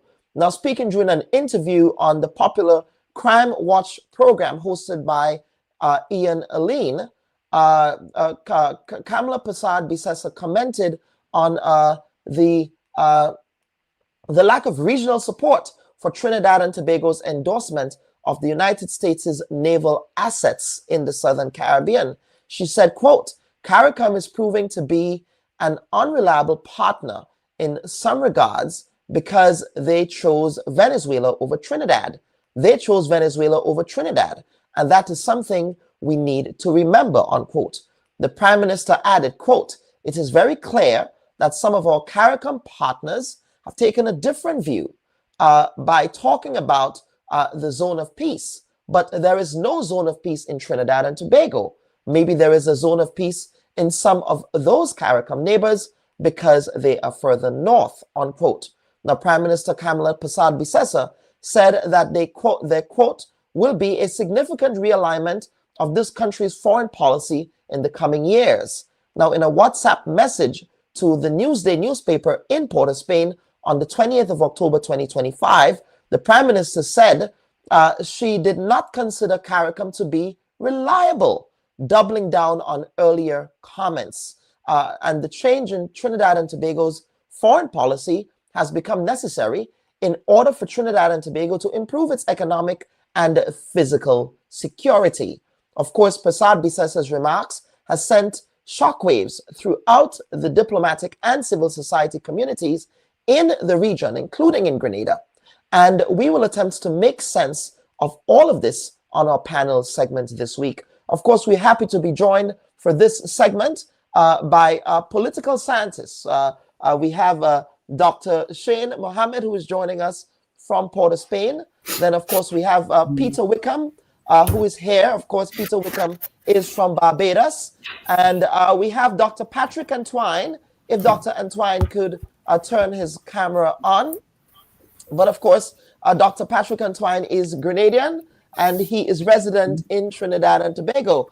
And before we get into the debate, folks, we have to establish that despite Prime Minister Persad Bisessar's comments last week, it was the same Prime Minister Persad Bisessar, in the interest of balance and fairness, who came to the aid of Jamaica. In fact, she said that Jamaica, as a regional ally, was a place that is very close to her heart. And Trinidad and Tobago, of course, must be given credit, as they always have done, in times of disaster to support our regional neighbors, as they did with Grenada back in 2004. We remember what Patrick Manning, the late Patrick Manning, did for Grenada as well. So in spite of all of that rhetoric, I want us to start on that, shall we say, conciliatory, positive note. But I want to begin first with Dr. Patrick Antwine for this conversation. Dr. Antwine, I want us to set this conversation up in the context of the importance of CARICOM, because many Caribbean citizens are in fact disillusioned with the CARICOM project. But let us talk brass tacks. Let's get down to get down to brass tacks. Peter Wickham, that's your old show, right? Back to brass tacks. Down to brass tacks. But let us talk about, first and foremost, the economic successes, and of course the economic importance of CARICOM with respect to the Caribbean single market and economy. Because I think in all of this noise, we have to start with what is working for CARICOM. Dr. Antwine. No, thanks a lot, and it's a pleasure to be here with the colleagues. I want to join with you, though I didn't hear you on the first segment of the show, but I'm sure you would have extended our solidarity with the people of Jamaica at this time. Correct. Yes, we did. I too would want to join you. It is, in fact, I usually say my country of brought-upsy. I have one passport, Grenadian, but I suckled at the educational institutions of Jamaica. And so as we get into the topic on the CARICOM project, it's important for us to remember, as I've been trying to say to colleagues more recently, that our community really has, if you wish, at least 4 pillars. One of the pillars is economic integration. The second is human and social development. The third one, which we've been focusing a lot on recently, is foreign policy coordination. And the sort of the fourth one is security cooperation. And I might add that increasingly the fifth pillar, though we have not called it that, is what we're doing in relation to disaster management, preparedness, and response. And it is in all of these respects that the CSME project, I think, continues to have significance. In relation to the trade element, Trinidad and Tobago is our largest trading partner in CARICOM. We're about to publish, quite coincidentally, some analytical work on 50 years of CARICOM trade. And it does, in fact, demonstrate that Trinidad and Tobago is the only country which in all years have had positive trade balances with the community's trading partners. And so Trinidad is our largest community trading partner. And if you wish, it accounts for about 48% of CARICOM trade. So of all the trade we have in CARICOM, Trinidad and Tobago accounts for about 48% of that. And that's on the good side. On the services side, it's a similar story. There is, in fact, dominance by Trinidad and Tobago in insurance companies and banks and the movement of professionals. And it is really important for us to see that at the onset, because I think it helps to place Prime Minister Kamla Bisessar's comments in perspective when you get into that later. In relation to what we've seen recently, CARICOM trade has declined. And we have now seen a movement from about 10.3%, and that comes out of the recent work, which goes up to 2023, to about 7.6%. And the importance of that is that we believe as a private sector and certainly as economists in CARICOM that the regional integration process is perhaps critical for us at this stage as we talk about resilience and growth, and as we talk about integrating with third countries, which is part of the promise of the CSME, for us to build our resilience, internally through the sort of intra-regional trade projects and investment climate that we create. And secondly, with what we do between CARICOM and the rest of the world, the third countries and groupings. And so we believe that this CARICOM project is critical for us at this stage. And I want to end my sort of first, contribution this way. We believe that there are 3 things happening. One is there's a political dimension to CARICOM. There is a private sector dimension to CARICOM. And there's a people dimension to CARICOM. And we must not conflate the 3. And that is really the way I want to sort of make my comments throughout your program, because I think we need to keep those 3 separate. Thank you very much. And Dr. Antoine, that is exactly why I invited you here, because the conflation is very frustrating. Yes, there are issues with respect to regional integration or lack thereof. But we cannot for the life of us, sort of just put those other successes of CARICOM to the back burner. So I want to pick up on that with Dr. Mohammed. Dr. Mohammed, I saw you nodding there with Dr. Antoine's the last statement there on the conflation of the 3. So let us pick up on that with respect to the first question here, has to do with the CARICOM project overall. And welcome to the program. Good morning, again, gentlemen. Yes. Thank you so much. Good morning, gentlemen. I have made very clear statements on my position as it pertains to the functionality and the operationalization of CARICOM as an institution.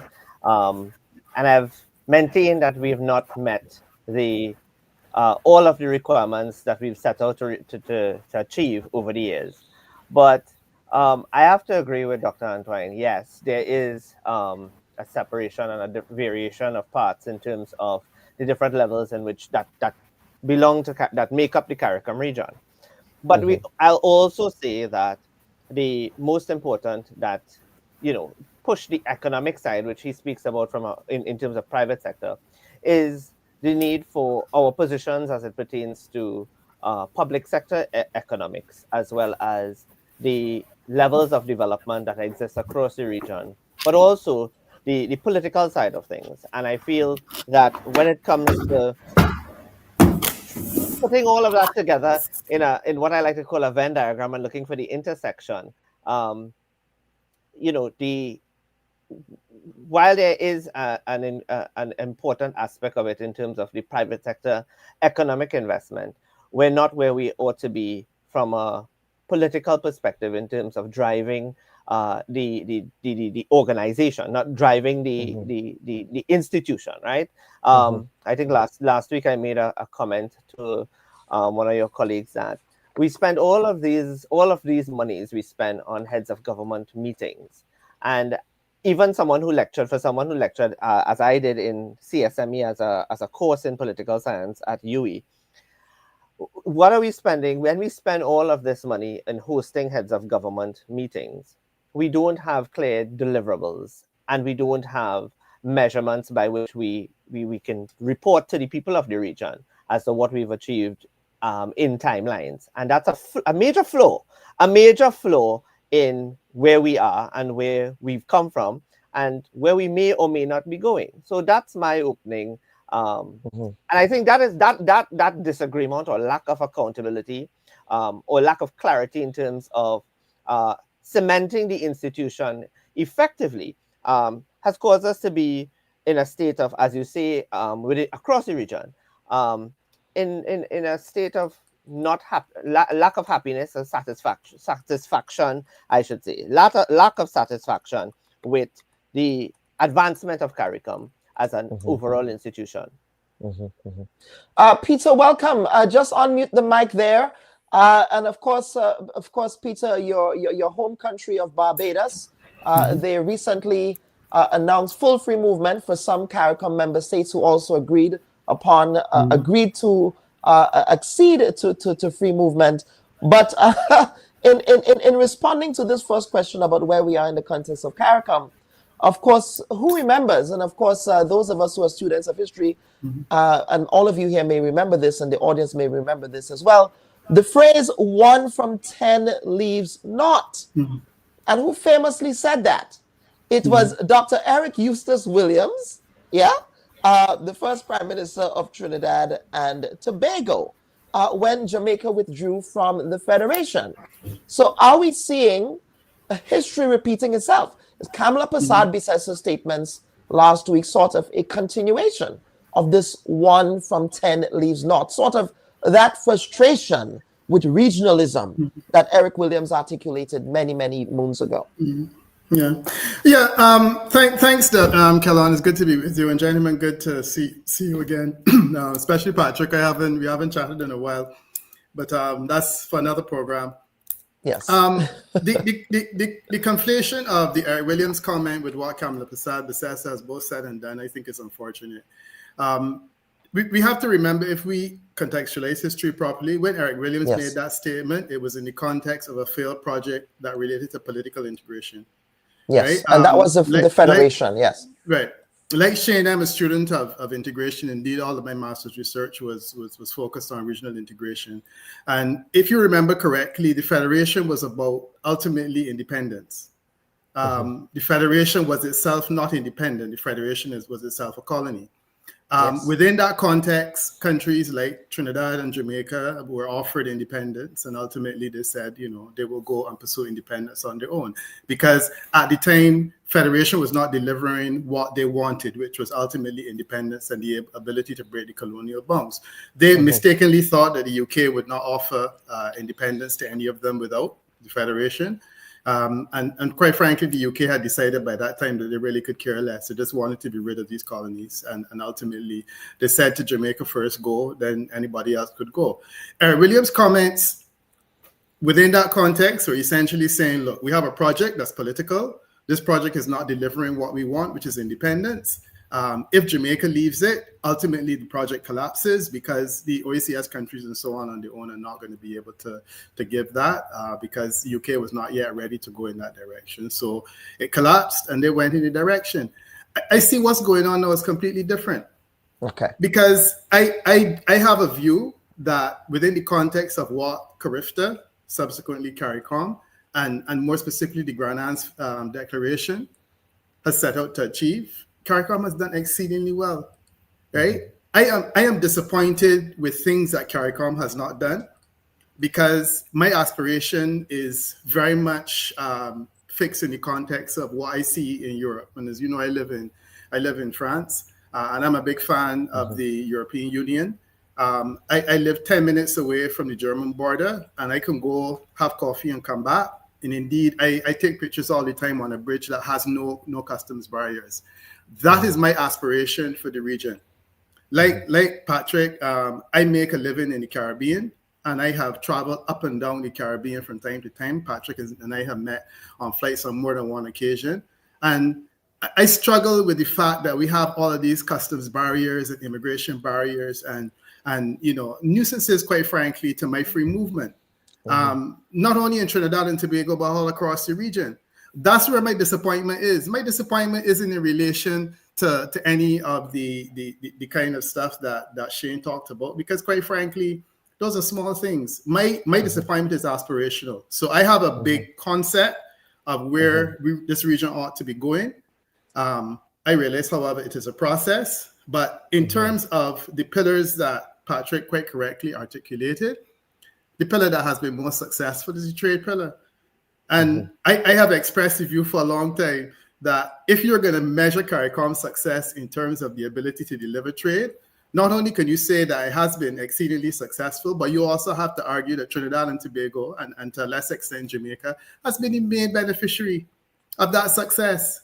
So quite frankly, I was appalled when I heard Prime Minister Kamla Bisessar suggesting that CARICOM was not delivering, it was not a reliable partner, when she was Trinidad and Tobago's main beneficiary, And then if we go back to Eric Williams' comments, Eric Williams said this, but yet still Eric Williams joined with Barrow, Burnham, and Bird in the pursuit of CARIFTA, and then he subsequently signed on to CARICOM. So even though he made those comments, he signed on to it. I think it was Patrick Manning that supported the Grand Anne's Declaration, which ultimately was the basis of the single market and economy that we have today. So Manning would have signed on to that. And then you also recall that Manning went further and articulated something called the Manning Initiative, which would have said, let's have even closer relations between Barbados, Guyana, and Trinidad and Tobago, because at the time they thought that those were the three countries that were ready to move faster. So I think that this whole idea about the discomfort of Trinidad and Tobago, quite frankly, is periodic, and it has nothing to do with an overall trend. I think there's enough evidence to suggest that Trinidad and Tobago, certainly as a country, and they look at the Trinidadian people, and certainly in terms of its trade relations, it's easily one of the most integrated in the Caribbean. You go to the supermarket, what do you buy? Goods from Trinidad and Tobago. The banks are pretty much Trinidadian banks. There's no other. Yeah, you have RBTT, insurance companies, Bank, right? Nalgico, all of these Trinidadian and companies. even before CLICO collapsed, and that was the reality, right? And it's still very much the case. So this is where I need to start. That I can say that I am disappointed that we don't have more free movement within CARICOM countries. I'm disappointed that I still have to fill in immigration forms, even though online, to go to in Grenada countries. That is unconstitutional for Grenadian citizens, by the way, Grenadians who are watching. That is unconstitutional. You do not have to complete that immigration form. In Barbados, neither. It's not. Customs cannot force you to do it. I'm passionate about that, but go ahead. Yeah. No, I mean, and I've been told that in relation to Barbados too, but that's my disappointment. But I would say that my more recent disappointment, quite frankly, is what I see is a well, I don't know if it's a policy shift, but a shift in terms of the rhetoric. And these accusations that CARICOM is unreliable, it does not square with the reality. And what bothers me is that a lot of these comments are being made in the context of an absence of evidence to support the arguments that are being made. In a previous conversation with Callistra, Shane suggested that the CARICOM Secretariat is an example because Trinidad and Tobago pays the most money and hires comparatively small number of Trinidadians. That is a reality where the GDP determines, the contributions, and as a result, Trinidad pays the most because it has the highest GDP. And as far as Trinidadians working there, I don't even know that many Trinidadians want to, quite frankly. And that is a reality that you may want to consider. And even so, I mean, I don't hear other countries comparing. I don't know the number of Barbadians that work there. I mean, I've never really done that kind of analysis. I've applied to work at CARICOM and gotten turned down. And I didn't assume it was because I was Bayesian. I mean, it is what it is. But these are the kinds of issues which, as I said, I live in Europe. My partner works at a regional organization, regional European organization, and I'm familiar with the kinds of conversations that we have, among regional partners. But all things being equal, we have done well. And I think that the achievement of full free movement by 4 of us is something that ought to be celebrated and cherished. I look forward to the time when others will come on board, and I'm confident that others will. My sense is that St. Lucia may very well come on board shortly. I am doubtful, honestly, that some of the others are going to go. Maybe Grenada may want to consider, but I'm doubtful that both Trinidad and Jamaica may want to go in the near future because I think that their gaze is elsewhere. But I am optimistic that the future will be brighter. And just one final thing I want to say with respect to comments that were being made by Patrick. This idea of services, the free movement of services, I do not think that over the years, with due respect to you, because I know you're one of the trade gurus, I don't think it's been given equal treatment to free movement of goods. And I think that there's a lot of the institutional mechanisms and so on, and documents and agreements and so on that have been signed at the meetings that Shane is saying are useless, that relate to trade and has helped free movement of trade. But services to me have been lacking. And the one initiative I think that has helped to facilitate the free movement of services is this idea of the single market and the free movement. And for that reason, I'm very, very happy. And I say this as a person who is a practitioner that has traded services up and down this region. And I make a living, and I make no apologies for saying it.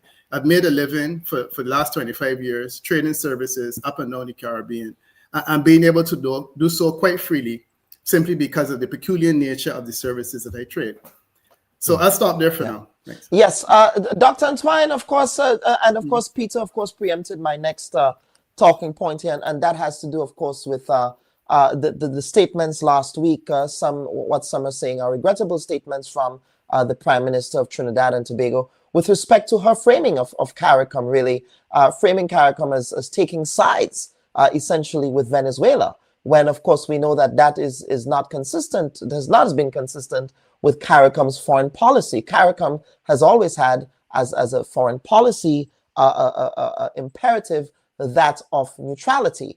But based on, of course, I suspect her statement was based on CARICOM's declaration of not wanting to have increased military activity in the region and calling for de-escalation of the situation that we're seeing between Venezuela, and now its neighbor Trinidad and Tobago, Guyana, and of course the United States. So Dr. Antoine, I want you to react, and then I'll get back to you, Dr. Mohammed, and we will get into this because, of course, I know that you have a different view on this, and that's why we try to bring balance here on the Bubb Report. But Dr. Antoine, private sector reaction, you as part of the CARICOM private sector organization, do you believe that the sort of the bellicose rhetoric that we're seeing from Port of Spain, from the new leadership in Port of Spain, will have an impact, have an economic impact at least, on where CARICOM trading relations stand? Just unmute the mic, Dr. Antoine, if you can unmute your mic there. Sorry, I didn't want to have feedback earlier. Yes, no, go ahead. Yes. I think the short answer to the way in which you have framed the question is no.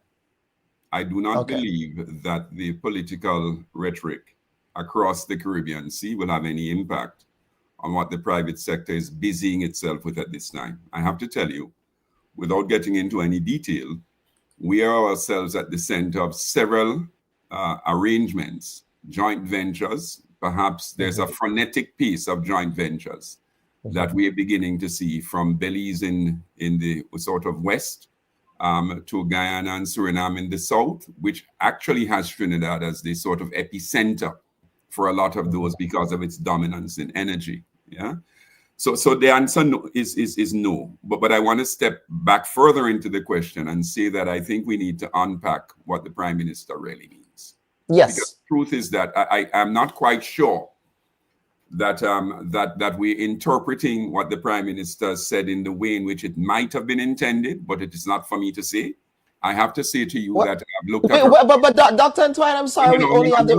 Go ahead, please. Yes, go ahead. Let me go back. Go ahead, please, yes. I'm not giving the Prime Minister cover. I've already spoken about the rhetoric and the private sector's own response to that. But understand what I'm saying. Yes. When the Prime Minister speaks about a reliable partner, I have to be objective and analytical at the same time. The earlier comments related to the way in which there was a framing of how CARICOM may have reacted to the initial sort of dispute over the Essequibo between Guyana and Venezuela. I go back to that. And I know it may not be popular, but I have an obligation to go back and start looking at things in a comprehensive manner. I'm not sure if she's speaking about it in that way, i.e., we didn't seem to want to take a regional position then.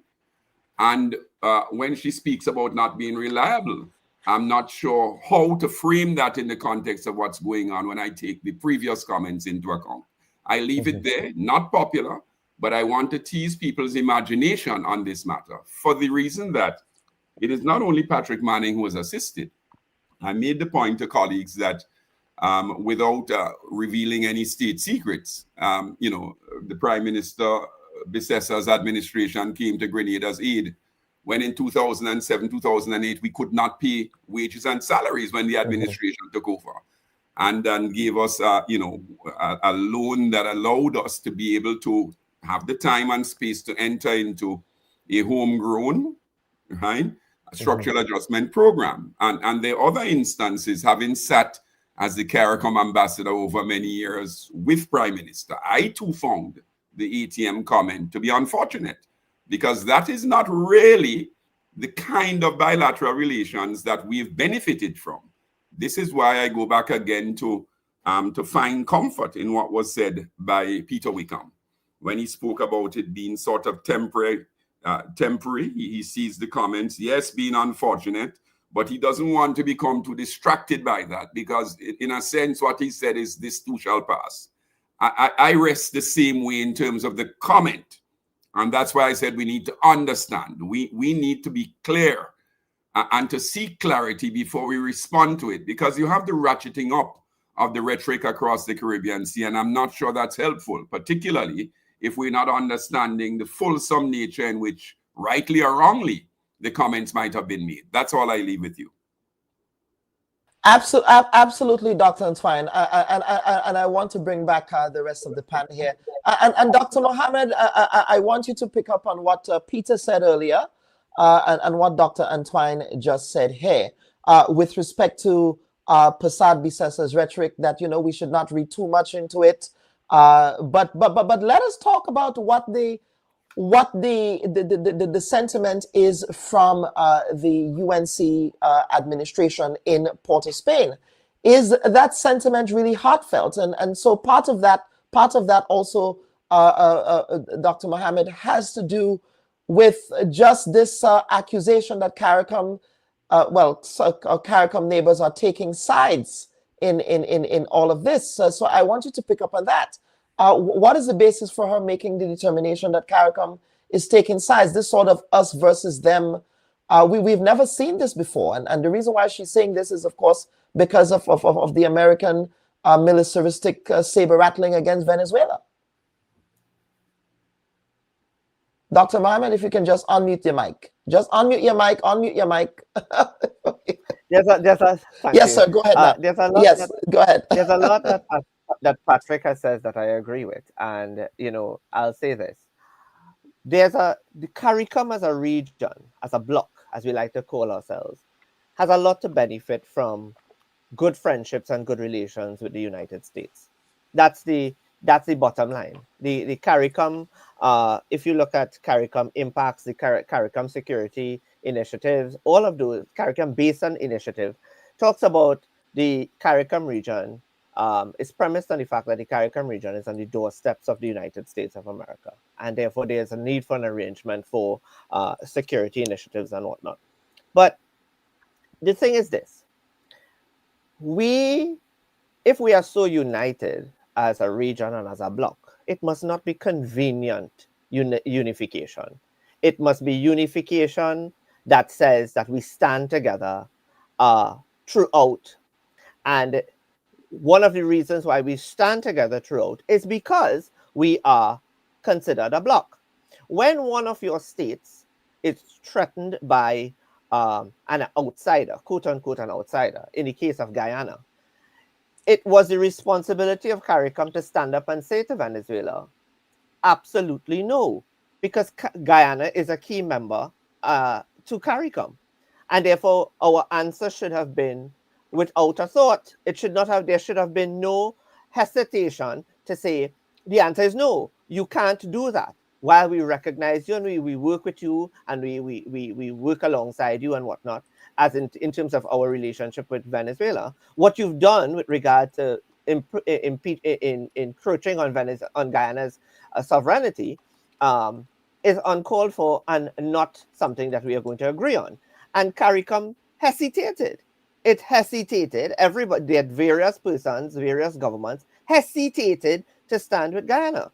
No. Well, no, Dr. Mohammed, I have to fact check you here. I really have to fact check you here because, in fact, when that incursion occurred on the 1st of March, 2025, CARICOM released a statement saying, quote, that they condemned Venezuela's incursion into Guyana's territorial waters, calling it an act of aggression that violates international law and the 2023 Argyle Declaration. So I don't think it's fair for you to say that CARICOM did not carte blanche stand up to Venezuela. What happened thereafter? What happened in the aftermath of it? Did Venezuela not get more aggressive to Venezuela? Well, of course they did. No, I'm not saying that. That part of the statement is accurate. But for you to say that CARICOM did not say anything, sir, that is patently false. You can't say that CARICOM did. Dr. Bob, CARICOM has to be consistent. CARICOM has to be consistent.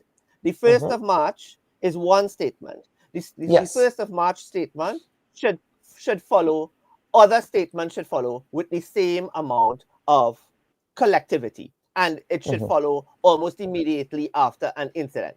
There shouldn't be in fact, you should be facting me and saying, no, Dr. Mohammed, a statement was made on the 1st of March, on the this, on the that, on the other. I'm sure there were probably other statements that I will get into. No, there was not. If there were other statements that stood out collectively, that would have been, well, just the other day, CARICOM stood up and said no. In the aftermath of the Venezuelan aggression, CARICOM got up and said absolutely not. That's one. Then there's the issue that the United States and Dr. Donald said, Ms. Donald said, yes, earlier, also, yes, very, very important point that America's domestic policy, exactly what President Trump campaigned on, is now forming the basis of his foreign policy. And the his fight against, there's a lot that she said that I agree with, which there's assumptions. And I'm summing it up to, there has been a lot of assumptions made about the presence of the United States in the Caribbean region. And there's a lot that we don't know. So, for example, one point she made was, could it very well be that there is actually the presence of the United States is to send a very clear message about how strongly the Trump administration feels about the the intrusion of drugs into the United States and the effects of those drugs into the United States. And therefore, President Trump has taken a hardline position because he's not just blowing up boats in the CARICOM region, in the Caribbean Sea. He's blowing up boats in the Pacific Ocean as well, right? So it's without any evidence that these boats are carrying drugs. Right, but hold on. What is this? Can we, for a second, yes, are we then questioning the extent and the level and the advancement of US intelligence? Are we saying that their intelligence is wrong? Are we saying that their surveillance well, of course, is wrong? and they have been wrong on several occasions before, including the false intelligence for the Iraq War, but that there were weapons of mass destruction. There were none.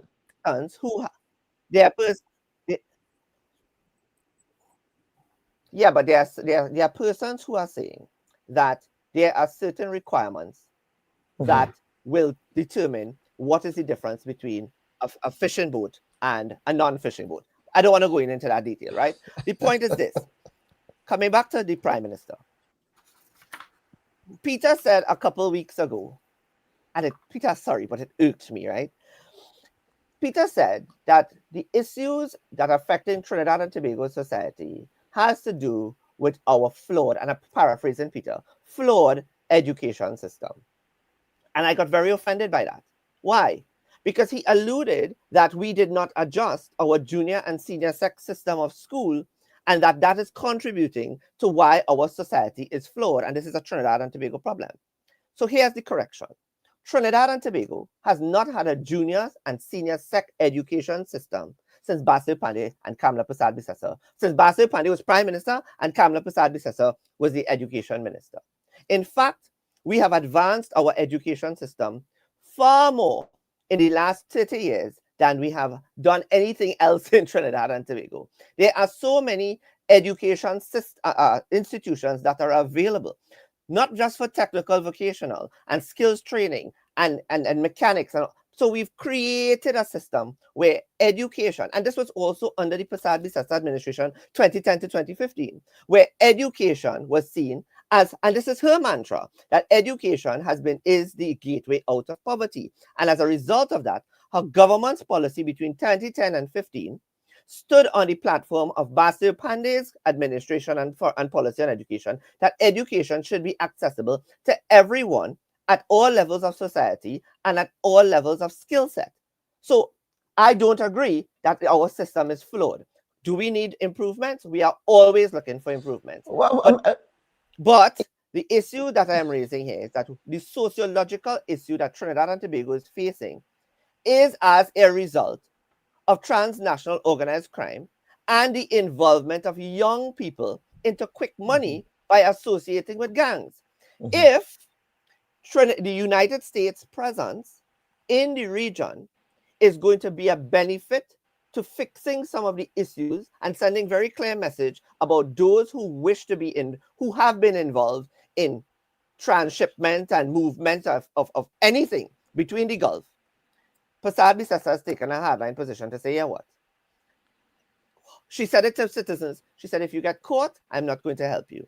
In fact, there are people who have been caught, and she said, how did you get there? How did you get yourself involved? I am not getting involved in your activities. So why is it that it is so difficult for CARICOM to say not getting involved in the sociological issues that are facing Trinidad and Tobago, but understanding that this is an issue in which we would gladly require your support, because this is an issue that has affected the region, the country, and by extension has infiltrated the region over time. That's just simply it. I don't understand what is so difficult in terms of standing with Trinidad and Tobago. Because at the end of the day, you all are the ones that said that Trinidad and Tobago benefits from having a strong economy from CARICOM. That's just how Trinidad and Tobago has improved itself over the years. So the same way, it is to say, CARICOM also benefits from Trinidad and Tobago. That's a fact. And coming back to Peter's thought about CARICOM, you can't make the assumption that Trinidad and Tobagonians don't want to work in CARICOM. And like you, I have also applied to CARICOM and have been rejected. I'm not offended by that.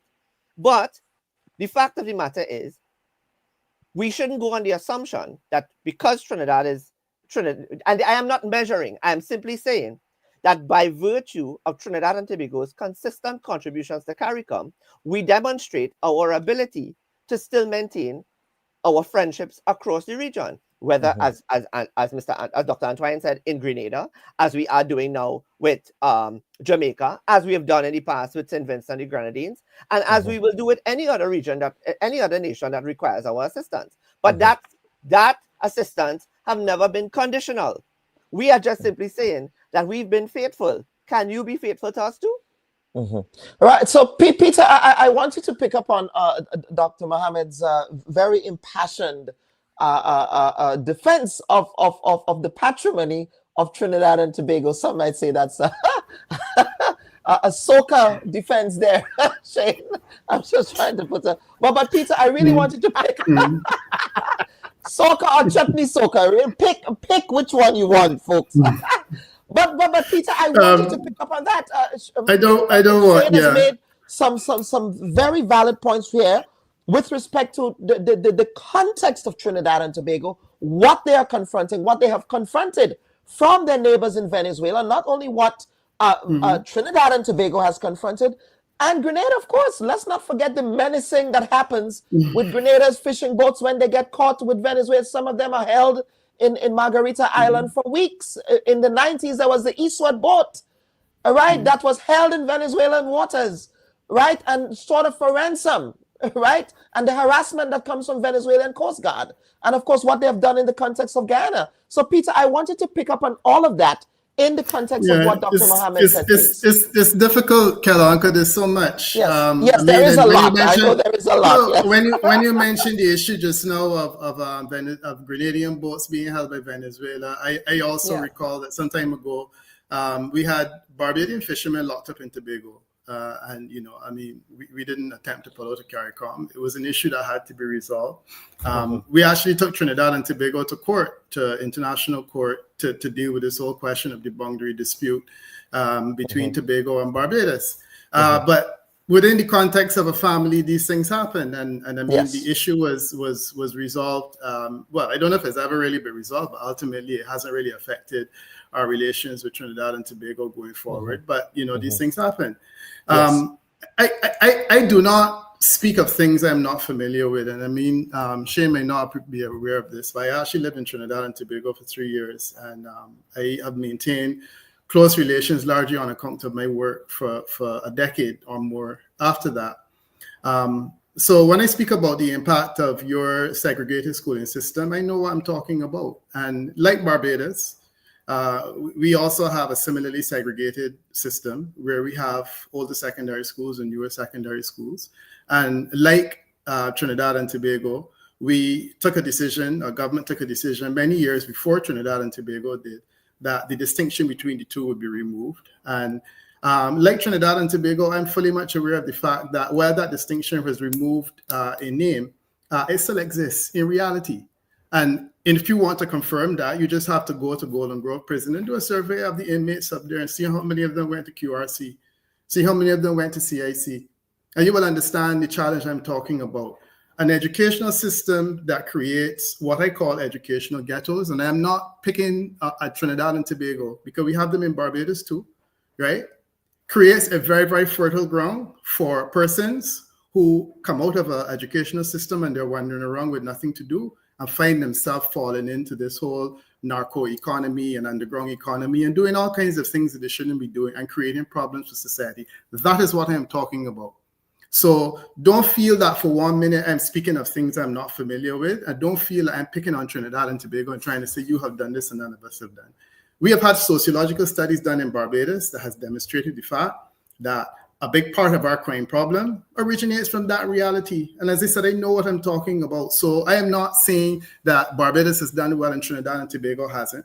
What I am saying is that the problem that I'm seeing in Trinidad and Tobago, I'm fully much familiar with it because it's a problem that existed in Barbados. And I know for a fact, I lived in Trinidad for long enough that I know the vast majority of my friends there who are, respectable, professional and so on. I know where they went to school and I know where they didn't go to school. So I understand what I'm talking about, but I don't want to get distracted by that issue. this whole question of the relationship between Guyana and Venezuela, CARICOM and Venezuela, like you, Kellon, I was particularly impressed when the comment was made. The statement was made coming out of thing. You said it was March 1st, coming out of the meeting with the heads of government, in which many declarations was made. One of them, I think, was that it was a zone of peace and that we should settle the issues based on negotiation. I thought that to me was big, and especially as Venezuela was involved, as St. Vincent and the Grenadines was involved, and in my opinion, St. Vincent and the Grenadines is probably most exposed to Venezuela in the Caribbean, and I appreciated the sensitivity of the issue. And you talk about coming to people's assistance. You recall Hurricane Maria, when it devastated Dominica, it devastated Barbuda. The first assets that were on the ground in Dominica with helicopters and support and telephones and whatnot were from Venezuela. It was the Venezuelan Coast Guard that came to the assistance of Dominica and of Barbuda at a time when nobody else was looking on them. No, I am saying that I appreciate that kind of relationship presents a challenge when a friend behaves in a way that you find inappropriate. And notwithstanding that, I was particularly impressed with the fact that they came together as a grouping and they made it clear that they stand with Guyana. They also made it clear that whatever Venezuela is doing, it needed to stop, and that it has to be pursued on the basis of a negotiation and a discussion, and that it should not lead to war. And I thought that was a lot, bearing in mind all of the factors that were to be considered. So I am not particularly concerned, and I am also want to make and put this on the table, that, you know, with all that has been said, it's interesting that Guyana, which is, of course, where the CARICOM Secretariat is based, has signed the agreement, which essentially says that we think that the Caribbean is a zone of peace. And Guyana has stood with the rest of CARICOM in relation to making that declaration, notwithstanding the fact that it has a border dispute, an active border dispute with Venezuela. And I thought that was huge. So I also think it's important to note that you had a statement being made just over a week ago by all of the former prime ministers of the Caribbean. Well, not all. Only one prime minister in Grenada did. The vast majority of them, yes. Vast majority of them, yeah. I didn't see Keith Mitchell's signature. I don't know whether he was asked or not. Keith Rowley I did ask him, and he said because of the positioning of Grenada on this right now with respect to the request from the U.S. He didn't think it was appropriate. He did not think it was appropriate. Right. That's what he said, yes. Yeah. And that's also something I want to hoping that we can get to. But yeah, I mean, that statement essentially conveyed, I have never seen a statement like that coming out of CARICOM, far less the opposition, for the government, far less the opposition. And I thought it was a bold statement of a feeling that we all had, that this is something that we share. So Shane, I'm sorry. If there's a situation where we have to stand together, it can be a situation where we have to stand together just because you disagree with us. The fact of the matter is, the vast majority of CARICOM stands together on this issue. If you choose to stand apart, you can't accuse me of being an unreliable partner, because there's nobody else standing with you. And right now, I see a level of unity in CARICOM that, in my view, is historically is unmatched. Okay? So to say that in light of all of that, there's this disconnect where CARICOM is not standing together and whatnot, I strongly disagree. CARICOM has not been united in relation to a lot of any issues. You could go over them, ship rider, all of these other issues. CARICOM couldn't take a united position in many instances. And that's one of my challenges with CARICOM. Foreign policy is not easily coordinated, and I get it. However, I am saying that in this instance, it seems to be a unified position. And this unity is coming from one place, and one place. But Peter, in that regard, then if that's the case, hold on. If that's the case, then it's very clear. You all stand alone. She's made her point. You all stand alone, and she's going to find alternative ways in which she could craft her foreign policy. She's made the decision. She's stood up on a point. If you all of you all, want to go away from and depart from it, then so be it. But that doesn't mean that it's going to deter her from figuring out and finding a way to solve the problems that she's faced with. Yeah, and I don't delude myself. I think that takes a lot of courage. Yeah, I don't delude myself that she's courageous. I have always known Kamla Bisessar to be courageous, and I don't delude myself that she will pursue a policy that she wants to pursue. She is Prime Minister of Trinidad and Tobago. She has every right to do that. So I'm not getting into this delusion of the fact that she can't do it, or that she won't do it, or that she's courageous. She is. The question that we are debating and discussing here is the extent to which it is prudent and logical. And if you can say that you're doing this because we are not with you. And I'm saying that clearly we are not with you. And the reason we are not with you is because pretty much everyone seems to be saying this is a long-standing position that we have held to. This is a long-standing position that previous Trinidad and Tobago governments have held to. You appear to be moving away from it. But we can't be with you on this one. If you want to go alone, then go alone. But don't go alone and then say that the reason that you're going alone is because we have not been faithful and true to you over the years. When Dr. Antoine next door is telling you about the enormous ways in which she has been true and faithful. Hold on, Dr. Mohammed, hold on, let him finish, please. Let Peter finish. Yeah. Yes. No, the one other thing I was hoping that we could get to is the request. I don't know whether that's part of this conversation. We will get to the request. We will get to the request. Okay. Dr. Antoine, maybe you can bring us up. Please, a palate cleanser, if you will, sir. Yeah, well, there are 3 points. I certainly enjoy the exchanges between the colleagues, but I think that Peter just touched on what I think is a matter that needs to be emphasized more and more. That the CARICOM construct as it is really does speak to foreign policy coordination. We would love that the coordination leads to a position that I think is unified. We would love that to come from a place where I think there is all the information entering, and certainly we would like that. Peter, I'm not sure what your view is, but what has distressed me too is that a lot of this seemed to be taking place under the glare of the public spotlight, which was not the way it was before. I can tell you that, having sat in caucus myself for a number of years, and I'm a little concerned about that. That's the sort of second point. But it's really important to recognize that we are seeing some transformations, and the question becomes, should our regional model on the foreign policy coordination pillar not find a way to better accommodate some of these differences? Clearly, look, foreign ministers are there at the sort of whim and fancy of the chairman of cabinet. The true foreign minister is the prime minister. And some of the difficulties that we've had over the years is where prime ministers take a position, which is a little difficult for foreign ministers and others to sort of deviate from. But the point that Peter made, I think, about the sort of way in which CARICOM has never really agreed on all issues, though we've agreed on most. And within the framework of the model that we've had, we've actually done quite a good job. But the fissures of us departing from this sort of unified foreign policy coordination begun to show itself as far back as 2030. Peter, your colleague, I think her name is Jessica Byron, did a study on CARICOM at 30, and she highlighted the issues and challenges that we are having in terms of foreign policy coordination.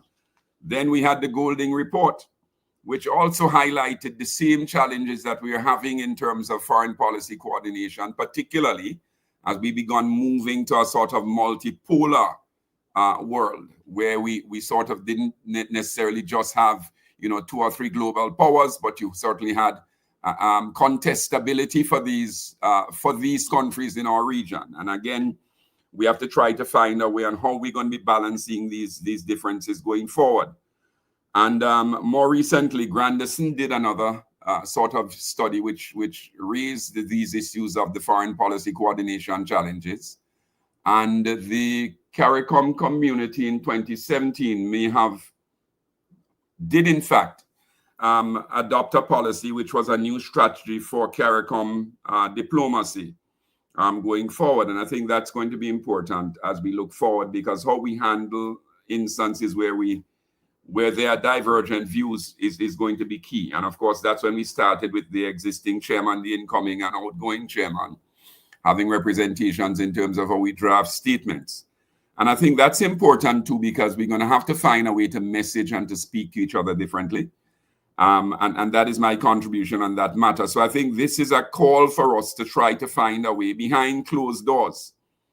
Four heads, and I sense in the last week a shifting of the sort of temperature, within the community. I hope we are, the hurricane developments in Jamaica and our need to rally together helps us to remember what's really central to this community in terms of us building a civilization around a common set of ideals. And one of those ideals is peace. And I'm happy that over the last 48 hours, we've also had, some stretching from Venezuela to CARICOM and messages of peace. I think those are important things for us to bring the temperature down. But I'm really interested in what this community will look like going ahead if we're not able to put the structures in place so that we hold our differences in caucus quietly, that we agree on how we're going to disagree. And I go back to the point of departure.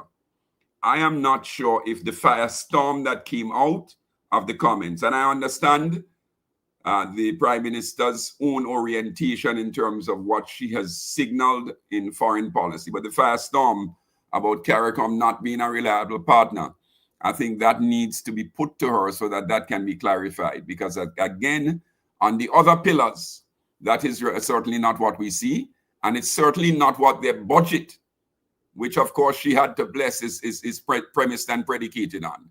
They need to be able to drive their own trade and integration with CARICOM. There is no way in which I think some of what I see in the press can find any sort of empirical or even reasonable basis that you're going to develop trade with India when CARICOM's next door. It's not going to happen. That you're going to develop trade with other parts of the world. No. The Rowley administration, they got into a trade, I believe, a trade agreement with the Republic of India. I think that's before the election. I think you've misunderstood me. Okay, please explain. Yes. Countries that trade and grow do so based on common language, common culture, common geography. Okay, I see. And therefore, to believe that somehow what Prime Minister Bisessar's statement applies to in total is that Trinidad is going to be moving away from CARICOM is not of the empirical reality that has driven trade and integration in our hemisphere and anywhere else. CARICOM will remain Trinidad and Tobago's largest trading partner for a long time to come. And I'm using that to pivot back to the point of us, therefore, finding a way for us to live together, to speak together, and to agree on how we disagree. That is the point I want to land on. Can we all get along? Folks, we will take a quick break because listen, for full disclosure, and Grenadians might cancel me for saying this, but Trinidad and Tobago, I love Trinidad and Tobago. Two of my best friends are Trini. One of them is East Indian, one of them is African. I think we all do. Right? So what is there not to love though? Patrick lives there virtually. At this point, not the Prime Minister. Patrick lives there, not the Prime Minister. How you gonna live? How can we exist without doubles and roti? Come on. So, folks, palate cleanser. We will come back for the second part of this, or the final part of this conversation, really, because we want to bring in the U.S. foreign policy equation to this, and whether the U.S. foreign policy equation is actually what is driving, and not only the U.S., but the Venezuelan foreign policy equation. Are those two forces driving CARICOM apart? So we'll be right back for that conversation. Last part of the conversation. Don't go there. You are a technocrat. I mean, you can speak to whether or not it was appropriate or inappropriate for that to occur. Would you have done that as a permanent secretary? Politicians get the information from wherever source that they can. That's going to be the extent of your answer. Yeah. Don't go there. There's a lot of noise around the data protection bill that, in my respectful view, is not warranted. I was one of those making noise, and it's simply because I was concerned about that specific Section 33. Don't go there. Are you going to be offering yourself up as political leader of the party? I see you've called me have much more than diplomatic passports. I don't buy that. Don't go there. What is the relationship like between you and your leader, Dr. Mitchell, your boss, Dr. Mitchell? I'm not sure how to explain how to answer this question at this time. I prefer not to answer. Don't go there. They said that you approached the bank for the loan before the election and that it only materialized after the election. There are also conflicting reports around the quantity of monies that were received. What is the reality here? People try to extort the truth and to make all kinds of things about it. I just stay quiet. So if you notice, I was really and truly quiet about the whole matter. Well, except with not with the New Today newspaper. The New Today newspaper reported on this. So I'm not sure you were quiet on this. Go ahead, Honorable. Go ahead. Well, I'm just trying to answer your question, right? Don't go there. I think we just spoke at length about the regularization framework. So yes, we did. But let us talk, Prime Minister. Let us talk about the workers who are dismissed. The Bubb Report. We go there. Hi, everyone. Thanks for checking out the Bubb Report's social media pages. If you'd like to get more videos, show highlights, and watch our weekly live show, follow our Facebook, Twitter, and Instagram pages, and also subscribe to our YouTube channel. You can catch repeat episodes on Wednesdays at 4 and 5 p.m. respectively on CRFM Radio and GBN TV in Grenada. We are also viewed on Sundays at 8 p.m. on WPG 10 throughout the Caribbean. Thanks for watching. And viewers and listeners, welcome back to this week's edition of the Bubb Report. Of course, the final part of this conversation has to do with the U.S. foreign policy here. And of course, in the intro, I articulated the view from Washington this week last week, really, from Senators Lindsey Graham, Senator Rick Scott, as well as Senator Rand Paul. Those are three Republican senators, at least two of them, well, three of them now. The mask is off. So while one might say that, yes, this is about, fishing boats that especially designed fishing boats for carrying drugs to the U.S. I don't know how they'll make it to the U.S. from Venezuela. But they've said that this is all about getting rid of the Maduro regime. They have called for him to leave Venezuela. So I want to pick up on this with you, Dr. Mohammed, because the Prime Minister of Trinidad and Tobago, in support of the regime in Washington's foreign policy around the fishing boat policy, she said, kill them all violently, including two fishermen who died, who were also killed by the U.S. So the question I'm asking here is, now that we have seen the mask is off, this is not only about fishing boats, but this is about also regime change. Is U.S. foreign policy driving CARICOM apart in the way that the U.S. is administering this militaristic exercise in the Southern Caribbean? Well, okay, so I just want to step back a second, and I want to tell, the gentlemen, I think we all would prefer a CARICOM where we would have similarities in our foreign policy. We also, however, have to take into consideration that one of the drivers of foreign policy is our economics. Mm-hmm. And when the economics and the levels of development are not as it is in our region with regard to varying levels, there's obviously going to be different directions and different perspectives and different needs by which each island is going to, that each island is going to pursue. So I think it's going to be very difficult unless we find a model that is going to deal with the issue of the economics within the regional politics, which is that level. How do we find a middle ground with regard to the levels of development that we are at? Then our foreign policy obviously is going to be not going to be cohesive and collective in that manner in which you all envision. Now, yes, I will say that the United States is the hegemony in the Western Hemisphere, and obviously the CARICOM region is one of those. It's a region where what the United States does or doesn't do, especially as it pertains to this side of the world, it's going to have an effect on the economies of each state and the economies of all states as a whole. And that also includes tariffs as it pertains to Canada and Mexico. I mean, it all has a trickle-down effect, right?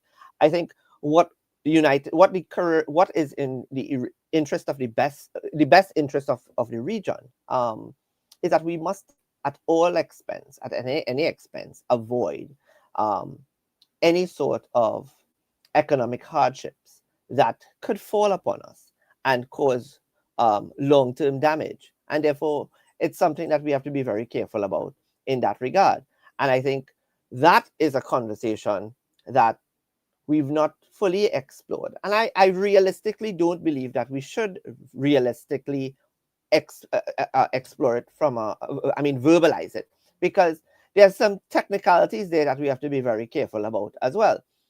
But Senators Graham, I read the article, I listened to Miss Daniel on what she said about the positions of these gentlemen.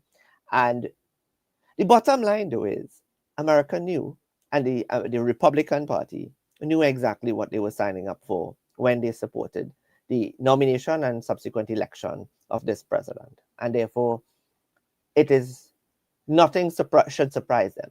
As it pertains to a regime change in Venezuela, I think one of the most important things that President Trump has to be mindful of is that he does not end up in front of the International Criminal Court. And I think that within the last couple of hours, between the movement of the USS Gravely out of Port of Spain, and even looking at the reports and the interactions with the media with the President of the United States, there has been some sort of a slowed reaction and interaction with members of the media. And there seems to be a bit of a ponder as to what and how, or if there's going to be a next move. Because to their credit, the Venezuelan government has not acted or done anything that provides for or allows for any level of aggression from the United States. So whether they are pursuing a regime change in Venezuela, and that is their ultimate goal, they're going to have to do some serious re-strategizing and rethinking as to how or if that is even possible. I mean, there are many persons Venezuelans themselves, and Venezuelans who've has exited Venezuela, have all said that, and I've done this study on Venezuela and been into Caracas and seen it for myself. And it's not an easy thing. It's a very scary thing also for visitors and for persons entering Caracas to see what has been turned into, the shift from, let's just say, from a social democracy to authoritarianism. It's a very scary and intimidating thing, right? So let's not get away from that. I think you're muted. Well, I was about to say, as what currently exists in the United States as well. So you have one authoritarian trying to topple another authoritarian. The irony is not lost on me, Doctor. And be careful with the use of that language. We have to be careful. Listen, I am one of those persons that will tell you, I will tell you, and I will be honest enough to tell you that I have experienced I have experienced. You want to get us all in trouble. Right. I have experienced the intimidation that can come from border control in Venezuela. Within the United States and Venezuela. As the US, right? As well. Correct, yes. And I will say, though, that the one in the United States, while intimidating, there's also levels of reason within that strata.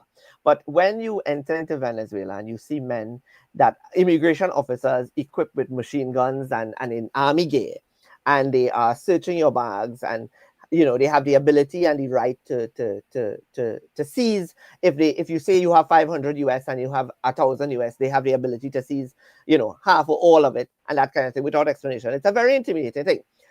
That aside, however, I think a lot of people want what's best everybody wants what's best for Venezuela and Venezuelan people. When you talk to Venezuelans in Trinidad and Tobago, they don't have a long-term desire to stay in Trinidad and Tobago and live. I mean, there's a language barrier, cultural barrier, economic barrier, everything, right? But it is very difficult to see professionals, judges and doctors and lawyers and engineers move out of their country from lucrative positions and jobs and professions and have to settle for drivers and skilled worker, But Dr. Ahmad, who is responsible for that? Yes, one can argue that, the Maduro regime, and I call it a regime, they are a regime. That's the reality. The authoritarian reality is real in Venezuela. I agree with you 100%. We cannot, but of course, but here is the other part of that statement. We cannot negate the fact that Venezuela has been embargoed by the United States, a crippling economic and trade embargo that has been put on this country for years, that has caused millions of its citizens to leave. So you have to include that as part of the equation as well. Agreed. I agree with you on that. But Venezuela has not been embargoed only under Maduro. It has been embargoed like Cuba for many, many years. There have been, there have been negotiations and whatnot with regard to its former administration. But the fact of the matter remains is that President Maduro has shifted 100% away from the Chavista philosophy. And totally different people. Absolutely. I agree with that. Exactly. Yes. Right. Yeah. Right. Now, even in light of embargoes, he has lost the Chavista ideology, shifted completely away from it. And that is also a very critical part of why Venezuelans have opted to walk. The Chavista mentality, ideology has pushed them out of their own country. Now, I don't know if the final, and I don't know, like many people who are still looking on, I don't know that there is going to be anytime soon a regime change in Venezuela. One can only speculate. And the fact of the matter is, whether it was free and fair or not, the fact of the matter is that a certain amount of persons exercise their ability to vote for the man and put him into and maintain him in office. Whether that, whatever the mechanisms and machinery behind that is, still remains the fact that he is who he is and what he is, and he's holding the office. I don't know that the United States of America can find a way to make the shift. If the pressure, as the reports have shown, and I will be one to tell you as well, if the reports are showing that they've not been able, and kudos to their political strategy in Venezuela, if they've not been able to shake the tree, I don't know that they may have, I don't know what else they could put on the table before the United States of those officials in the United States of America start saying to the president, this is a fight that you may have to give up. Peter, let me bring you in here on that question with respect to Dr. Mohammed saying that he's probably seeing a shift with respect to what's happening under that foreign policy posture. But the caveat must be established here that he says one thing one day, and then the other day he says another thing. One day he hated President Xi and China. China. We don't like China. Tariffs, 100% tariffs. And then he goes, oh, Xi is my friend. No, he's my friend today. So again, we also have to take that volatility into consideration as well. It's the same with the Chinese fishing vessel threat that Dr. Antoine and his team expertly navigated to ensure that CARICOM did not suffer as a result of that. Again, a positive benefit of the CARICOM private sector organization doing that work. But Peter, I want you to pick up on that question. The foreign policy posture here, is that really dividing and driving CARICOM apart here? And of course, in the context of Grenada, we've seen the pressures that Grenada is under with respect to having a military assets at the aptly named Maurice Bishop International Airport, the same international airport that the Americans said was going to be used as a military base for Russians against them. Now they want to use it as a military base. I don't do they not pay attention to history? But please, Peter, go ahead. Yes, go ahead, please. Yeah, well, there's a lot. Look, where do I begin? It's important to understand that Donald Trump is not a philosophical president. And one of the challenges with someone not being philosophical is that it's difficult for people who think in that kind of a linear fashion to be able to say, this is how the policy is evolving or whatnot. Donald Trump is transactional, which means that his policies today could be different tomorrow, right? I see two things with Donald Trump. On the one part, Donald Trump is populist because Donald Trump has determined that that's a good way to win votes in America, to appear to be populist. And it's something that he can do quite easily. Donald Trump also claims to be a Christian. I also noticed that Dr. Antoine has now found salvation based on the thing hanging over his head. Congratulations to you, sir. It's about time. But yeah, so Donald Trump Donald Trump was a Christian one day. I mean, he's standing in front of a thing with his Bible in his hand, holding or whatnot. And then he's blaspheming and using foul language, which I would like to think is inconsistent. So you have a person that shifts and turns. And I think that what has happened in this instant is that Donald Trump has essentially used his populist platform to get into office. And now he is in office. He is being tugged and pulled by interests that feel it's a good idea for him to have control of all of this oil in Venezuela. The neocons, the Rubios of the world, yes. So the Venezuelan reality is that it is potentially a very wealthy country. There's a lot that American business can do in Venezuela. One of the main exports that Trinidad and Tobago had to the United States of America before they ran out was gas, and Venezuela has tons of gas potentially. So it makes a lot of sense for the United States to have a hand on what's going on in Venezuela because you can access the resources far more cheaply than going to the Middle East. And I think that is a big part of the challenge that they face. How do you do that? No, you can either do that by invading, which is messy, or alternatively, you can do that by threatening. And I think that they have gone the route of threatening. My challenge is that if this is what America is doing to try and get its hands on Venezuela's resources because of a Trump position, that's one thing. I just don't believe that CARICOM has any right getting involved in that. And I think that we all understand that this whole guise of narco trafficking is nonsense. I mean, who sails a pirogue from Venezuela all the way to the United States to bring fentanyl? The fentanyl comes from Mexico, right?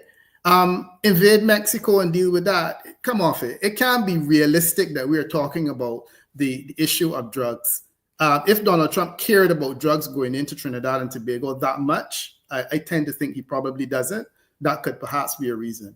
But if there are any drugs leaving Venezuela destined for Trinidad and Tobago, but they can't be destined for the United States of America. So to come and sell this idea of narco trafficking into the United States as being your main reason for launching this kind of action and this initiative and sending, a substantial quantity of military assets to the region.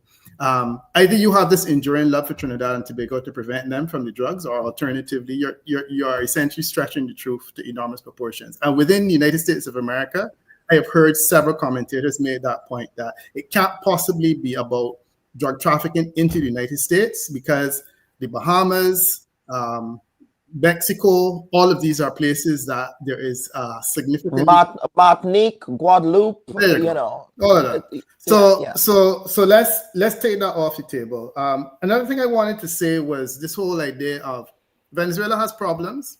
I was a Chavista, and quite frankly, I've become very turned off by the direction that Venezuela has been taking, especially as it relates to some agreement between Peter and Shane. Yeah. No, so that's it. But you know, when I say that, I've lived long enough to know that I have issues with how Cuba is run and managed. I have issues with how China is run and managed. I certainly have issues with how North Korea is run and managed, and I have difficulty with democracy in all of these places. The United States cannot determine that every time you have a problem with the direction in which someone goes, you're going to invade the country, as you did in Grenada. That's something I struggle with, and I appreciate, and I've understood, largely because our foreign policy in Barbados has always said that we're friends of all and satellites of none. That you can seldom get to a situation where you have friends that you don't disagree with. I have good friends in Trinidad and Tobago that we are at odds in relation to these issues. Very few, but a couple of them, right? And I'm saying that this is normal and natural. The challenge is, how do you manage those relationships going forward? And one of the other things I wanted to say was what Patrick said was quite correct. During the Federation, one of the main reasons why the Federation broke down is that the leaders started communicating themselves with each other through the press. This is the basis of the challenge. Coordination of foreign policy is hard enough, and this is what Jamaica is supposed to be doing. It's hard enough at the best of times. It becomes far more difficult when you are deciding to communicate publicly. And I think that was the biggest mistake. The idea of a heads of government meeting that was partly conducted electronically that went on for 5 hours and failed to come to any kind of agreement was the kind of thing that I was hoping that we would be doing more of. But you blow up all of that when you leave these conversations and you go to the United Nations and you declare that a principle which has been a hollowed part of the foreign policy of every single Caribbean territory, including Trinidad and Tobago, is something that we dreamed about in bed, and that was a myth. And it makes it difficult when you blow up someone's essential position and pillar with the expectation that they're not going to respond publicly. And to their credit, I have not heard a single CARICOM leader that has responded publicly to this idea that the zone of peace was misunderstood. The opposition has the former prime ministers, but I haven't heard the leaders take a position that essentially attempts to chastise and castigate. And I agree that within communications within CARICOM, that's the way it should be. That you should not be publicly communicating with the press in relation to things that are potentially problematic. The statement that CARICOM is an unreliable partner, that's a hard one to walk back. But the point is that it was put out there in the same way that the ATM comment was put out there. And I get that sometimes leaders speak off the cuff, but my sense is that we have to be very, very careful about that. I go back to Europe again, and I made the point that within Europe, there are some partners that are less comfortable than others. You can look to Hungary, right? Hungary is part of this European Union, but they have issues with several matters, which they express from time to time in different ways. I do not expect that we are ever going to get to a stage where our foreign policies will all be on the same page. I don't. And I also don't agree that our foreign policy coordination has to be driven by any economics. The idea of different levels of development in Caribbean is something that we understood from the very beginning. And to say that we have never attempted to deal with it is untrue. We have. The reason that we have the Caribbean Development Bank there in the first place is because the Caribbean Development Bank is supposed to help us deal with this whole idea of an equal development. And it's supposed to help some of the OECS countries come up to that level. And the reason that Trinidad and Tobago pays the most money in CARICOM is because Trinidad and Tobago understands that a big part of us being part of CARICOM is us understanding that we are buying goods from Trinidad and Tobago. Of course, it's good for us to the extent that it's cheaper than buying them from China, but it is also understood that you will have this trade deficit, which ultimately will benefit a number of people in Trinidad and Tobago that can have more jobs and economic developments and whatnot, because they also understand that it is cheaper to sell their products to us than it is to try and get them exported to the United States, which brings me nicely back to the point that was being made by Patrick about this whole idea of having an alternative development. You can't develop trade relations overnight. And that's what the UK learned the hard way by this Brexit nonsense, where they were saying, oh, we're going to develop trade with that. Look, you are selling products to France, which is 10 minutes across the English Channel by train, which is so easy to access. And you're saying, I'm going to walk away from that to pursue relations with India, when I'm dealing with the reality that wages in India are so cheap. But what are you going to sell to them in the first place?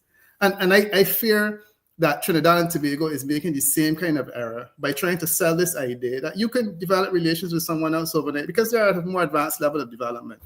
We don't need the OECS countries. No, you can't do it that way. And I certainly support Patrick's argument that, his evidence to suggest that trade relations are a project of very slow and tender growth, and they don't change overnight, right? I want to say one thing, though, in terms of the idea of the installation of radar equipment at Maurice Bishop International Airport. And I of course, I oppose it, like the vast majority of people in the Caribbean. apparently they asked Antigua and Antigua said no. I'm told that one other Caribbean country was asked and said no, hasn't made it public, and I certainly won't be doing that here either. Having said that, however, I don't know. You should be breaking some news on the Bubb Report, Peter. Not for me. No, if something is shared with me confidentially, I keep it that way. No. That was said in jest, of course. Yes, go ahead, please. Keelan, one of the things I want to disagree with you on, though, is that I think that you have been, and others have been, unreasonably hard on the Grenada Prime Minister. I was no fan of Dick Mitchell when he got elected because I thought that he was inexperienced. And frankly, you know that I didn't think he would win. Not because I have any problem with him. I just didn't think he would win because I didn't think he could do it. And I also found him to be a bit inexperienced in terms of the way he was presenting himself. But personally, in this issue, I think that he has grown significantly in my estimation. He's played it well.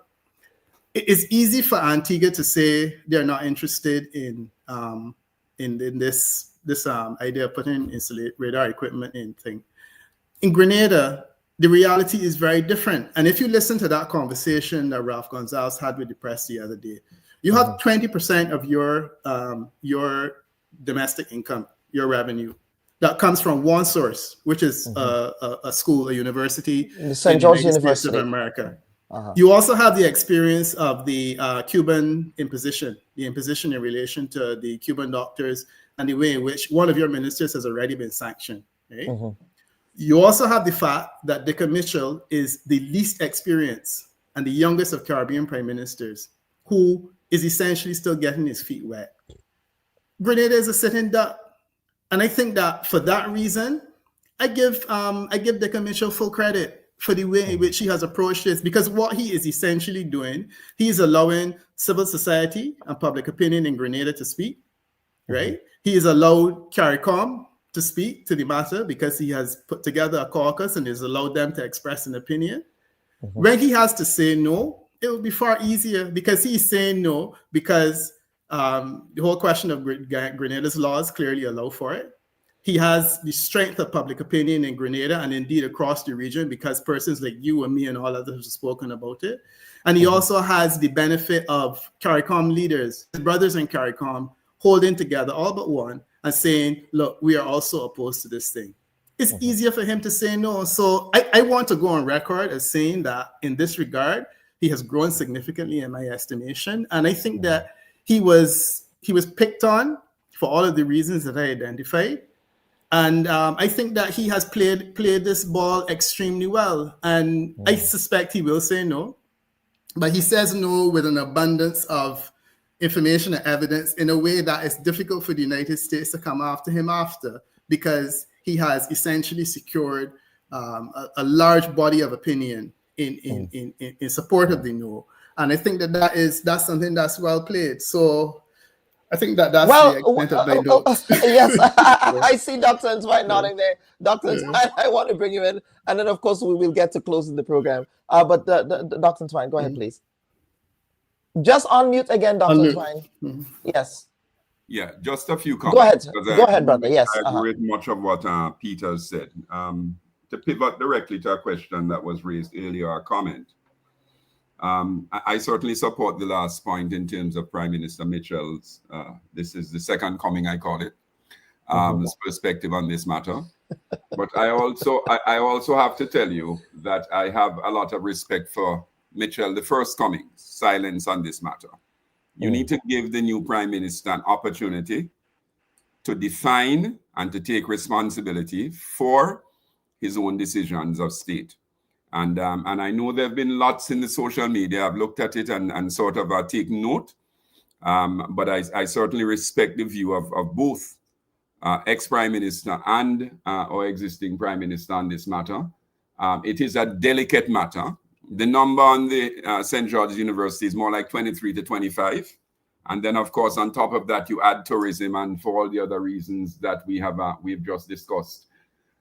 In terms of the knock-on effects of that on the sort of Grenadian economy, not to mention, of course, that we also have other issues that are not necessarily directly connected, but are still connected, like your impact on fishing and so many other things. The issues of state that I think he has to be really concerned about, that certainly would have guided his position on this one. So we agree. I'm not going to go on much longer on that one.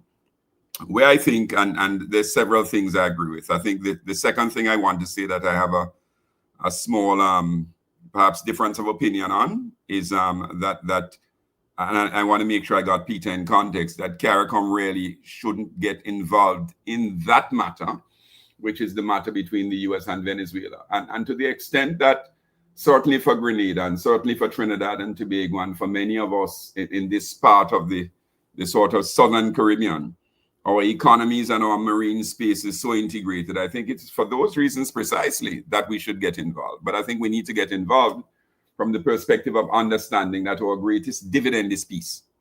Our greatest dividend is peace. The day we lose that, yes, let me tell you, just the threat of Grenada being put on a list of countries that would get advisories, we started to see, right, future bookings being canceled. Just that alone, can you then imagine, what the outbreak of even a shot across the bow would do with the international press focused heavily on this matter? So I think we are idem there, except for that comment. We need to be all very concerned about this, to pay attention and to bring our best resources to try to endeavor that we have peace and a peaceful outcome to this. My third issue is, yes, the US is transactional. I think, we have to realize now that CARICOM is no longer just a grouping of archipelagic states somewhere in the Southern Caribbean where people go to have a good time, as tourists. We are at the epicenter of global energy security. Between Guyana, Trinidad and Tobago, Venezuela, Suriname, we in this part of the world, we are at the epicenter of global energy security. We also at the epicenter because of that, of all the tectonic shifts with the geopolitics. For that reason too, let's not, whether it's China or Russia or the United States, let's not be naive. Everyone's jockeying for global energy dominance in the Southern Caribbean. And I think if we view that and we start to interpret the actions, then we start to unpack it. So yes, Peter, President Trump is transactional. So therefore, what are the transactions? What is the domestic dividend to be gained from this? Well, he has a constituency. Perhaps they've made promises. Perhaps they want to show that they essentially are delivering on this Make America Great Again. And this policy that we're seeing, follow my words carefully, is not inconsistent with making America great again in the way that the philosophy from the MAGA party has articulated it. We need to understand that. So is there a role to understand it that way? And then, of course, the issue becomes not just the domestic, but the financial transactions, right? The financial transactions of energy, of gas dominance. We need to look at what we're not seeing. Where are the license being granted to? What firms are benefiting from the license? Yes. Is there something we're not seeing? Right? Why would some firms be still accepting, right, licenses to mine when there is this looming, right, rumor of war? We have to look for the transaction. In your words, Peter, what are we not seeing? So I agree with everything that's been said, and I think again my thesis on this one continues to be that we in this region, we have every interest in CARICOM as a zone of peace in all dimensions, including in the dimension that Prime Minister Bisessar may have meant it. The truth is that as a private sector, and I'm not speaking for the CARICOM private sector of this program, it's my own view, but we sat in a crime and security conference and the numbers were staggering. I live, let me be very clear. If I look 12 miles on a clear day, I see Venezuela. And the criminality, etc., is an issue. Now, is there a pretext because of everything I've said that can be used? Absolutely, right? But both things can be true. It need not be one or the other. And as a pretext, yes, I think this is what we may be seeing. And the final point is that we in this program need to underscore the fact that it is not rumor that the United Nations Human Rights Chief 2 days ago determined with his committee that the US strikes on the alleged drug boats violated international law. We want to say that on this program. It's not a matter of opinion. And it was then described as an extrajudicial killing. And we on this program must be very clear. We have been saying so. We have been saying so since September. We've been saying so. Yes. Absolutely. Thanks a lot. Because perhaps I missed that earlier part of the program. So no, I'm saying on previous programs on the Bubb Report. Okay, good. That is my framing of it. That is how I frame it with my journalism students. Forgive me. I must have been at church. And by the way, Peter, I will not be. I have returned. I've come full circle. Really? From the institution that nurtured me. I've come full circle and I'm staying.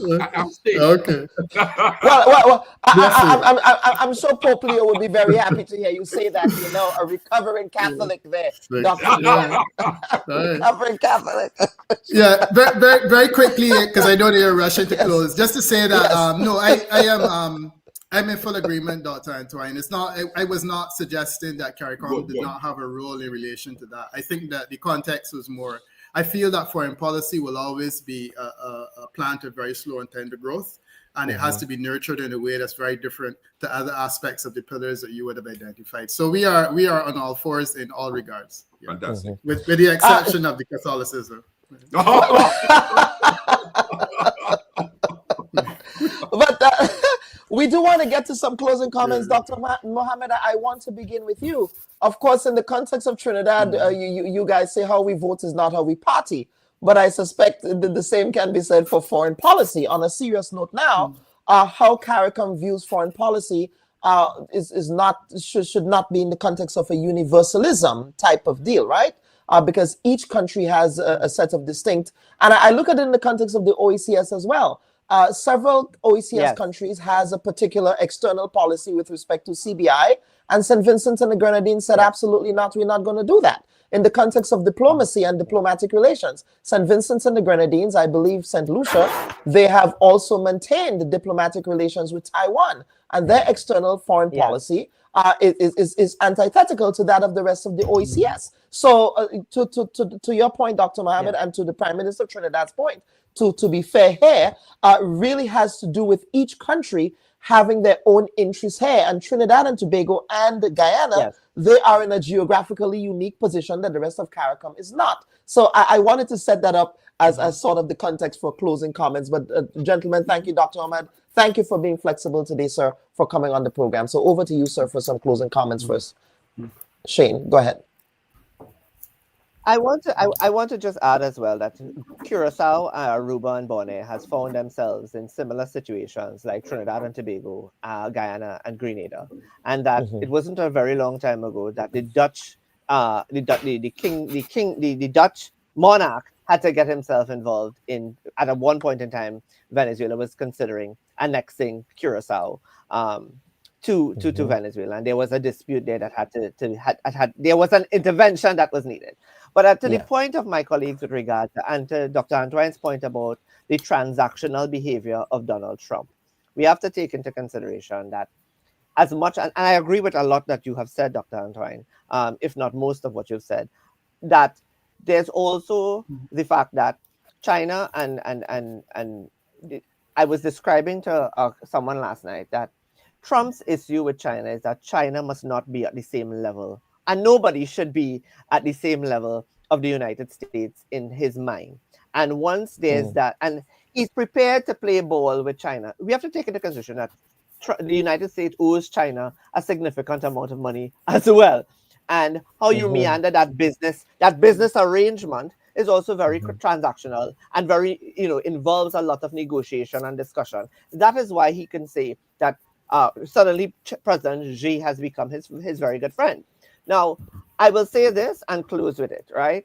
Yes, sir. In light of the transactional behavior and the transactional leadership that exists in the United States of America, I do believe, based on what you have said, Dr. Bob, based on what Dr. Antoine has said as well, that it is in the best interest of the region, individually as well, because we will discuss individual interests, but it is also in the best interest of those states that have become the focal points of the United States in the region to become part of that transactionalism that benefits those states based on everything that Dr. Antoine has said with regard to all of the ills and the economic ills that each of us could face individually and could have long-term, it could cause long-term damage that we are not prepared for, especially given where we are and all of that we've been facing in terms of the shocks and the ups and downs of our economics. And that's where I will leave the point. Absolutely. Brother Peter, I will go over to you for some closing comments, sir. Yeah. No, very quickly. Thanks. It was a good and very robust conversation, and I was happy to be a part of it. Yeah, Trump is transactional, but Trump is also going to be president for a very short period of time, and I think that in instances where his policies, his transactional policies, are crass, vulgar, and likely to cause more confusion than they solve, that we have an obligation as independent states to avoid having anything to do with it. And I think that, it's one thing to say that there's a transaction that's going on that we are excited by and we want to be a part of. And there's another thing to say that there's a transaction that's going on that's likely to cause grave damage to the rest of us on a long-term basis. And I think that that's ultimately what we're looking at.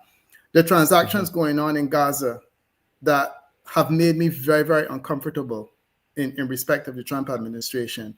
And I don't hear countries lining up to support those transactions. And I think that we have to be very, very careful.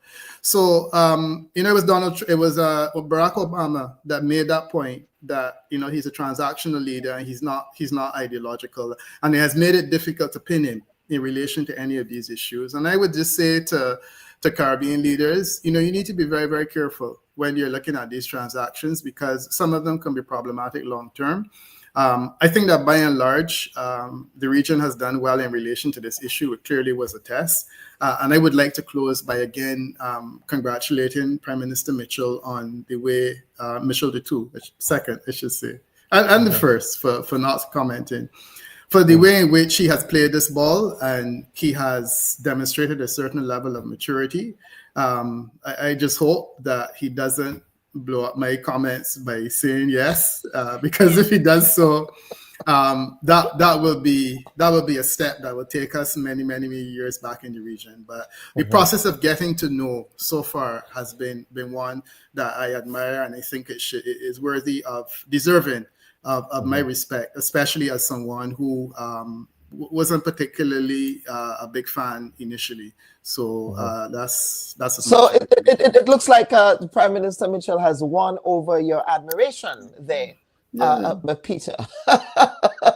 Dr. Antoine, over to you, sir, my brother, for some closing comments. I hope I did not cause you I hope I did not cause you to miss your church collection today, Dr. Antoine. You were able to give your collection. No. I made sure I left it at the door as I departed, but look, the three dimensions are CARICOM. Yes, sir. On the first dimension, coming out of this excellent program, I think we're clear that our leaders need to create a framework to disagree without being divisive. I didn't say disagreeable, I said divisive. And I think that framework for quiet diplomacy that has served us well, right, needs to be heralded, and it needs to be now incorporated into how we go forward, because I think there is, in fact, an opportunity for a strategic rethink. I think Peter said it, of where the region sees itself in the future. Yes, some of these decisions now can be problematic, and I think the strategic think, long brains, as my students say, is going to be really important. That's my first point on the political dimension. On the economic dimension, I make only one comment. Trinidad and Tobago is an important part of CARICOM, and CARICOM is an important part of Trinidad and Tobago. The symbiosis has worked well. It has worked well. We need to build on it. We need to finish the CARICOM project. We need to do what is required to move freedom of movement beyond the 4 countries, the private sector. The people of CARICOM have been crying for this, even in Jamaica. And I hope that the hurricane doesn't set Jamaica's own plans, that they were having to have consultations back. But I think we need to finish that, including our regional stock exchange. Trinidad and Tobago is at the center of a lot of this. My third comment is related to where the region now finds itself. Look, we have navigated the invasion in Grenada. We have navigated the Shiprider agreement with disagreements too. We've navigated ALBA. We've navigated, you've take my point on the CBI, where Prime Minister Gonzalez was vocal. Very vocal. Yeah. And there was a disagreement between him and Prime Minister Brown. Absolutely. We also could not agreed on the one China policy. On Venezuela, I have no doubt that we will navigate this, hopefully in peace. But we know that CARICOM has stood strong. Follow me now. Both in times of war, Grenada, and times of peace. Thank you. Absolutely. Gentlemen, thank you so much for appearing on the Bubb Report this week. A very important conversation. And panelists, as we continue to navigate these foreign policy issues, it is very important that we get all perspectives on this. Again, I do not have a bias when it comes to these conversations. I may have a personal bias with respect to my worldview on these matters, but when it comes to the Bubb Report and getting all sides opposing views on these issues, I think it is extremely critical that we do that. So panel from Trinidad and Tobago, Dr. Mohammed, I appreciate the time that you've taken. Both of you gentlemen are in Trinidad, actually. Dr. Entwine is also there. So you guys should maybe get together at Westmall or something. And I feel we should. Rituals, coffee, is that still a thing? We can also meet at church. There you go. Accepted. At church we shall. Peter, lovely seeing you. Lovely seeing you. Yes, likewise. Take care. Yes, absolutely. And viewers and listeners, so we want to thank our panel. But as we end the program today, I just want to share with our panel. So the conversation on the declaration of the CARICOM as a zone of peace. Everybody talks about the zone of peace, zone of peace, zone of peace. But here is the history on this. It was actually Grenada's prime minister, our former prime minister, Maurice Bishop.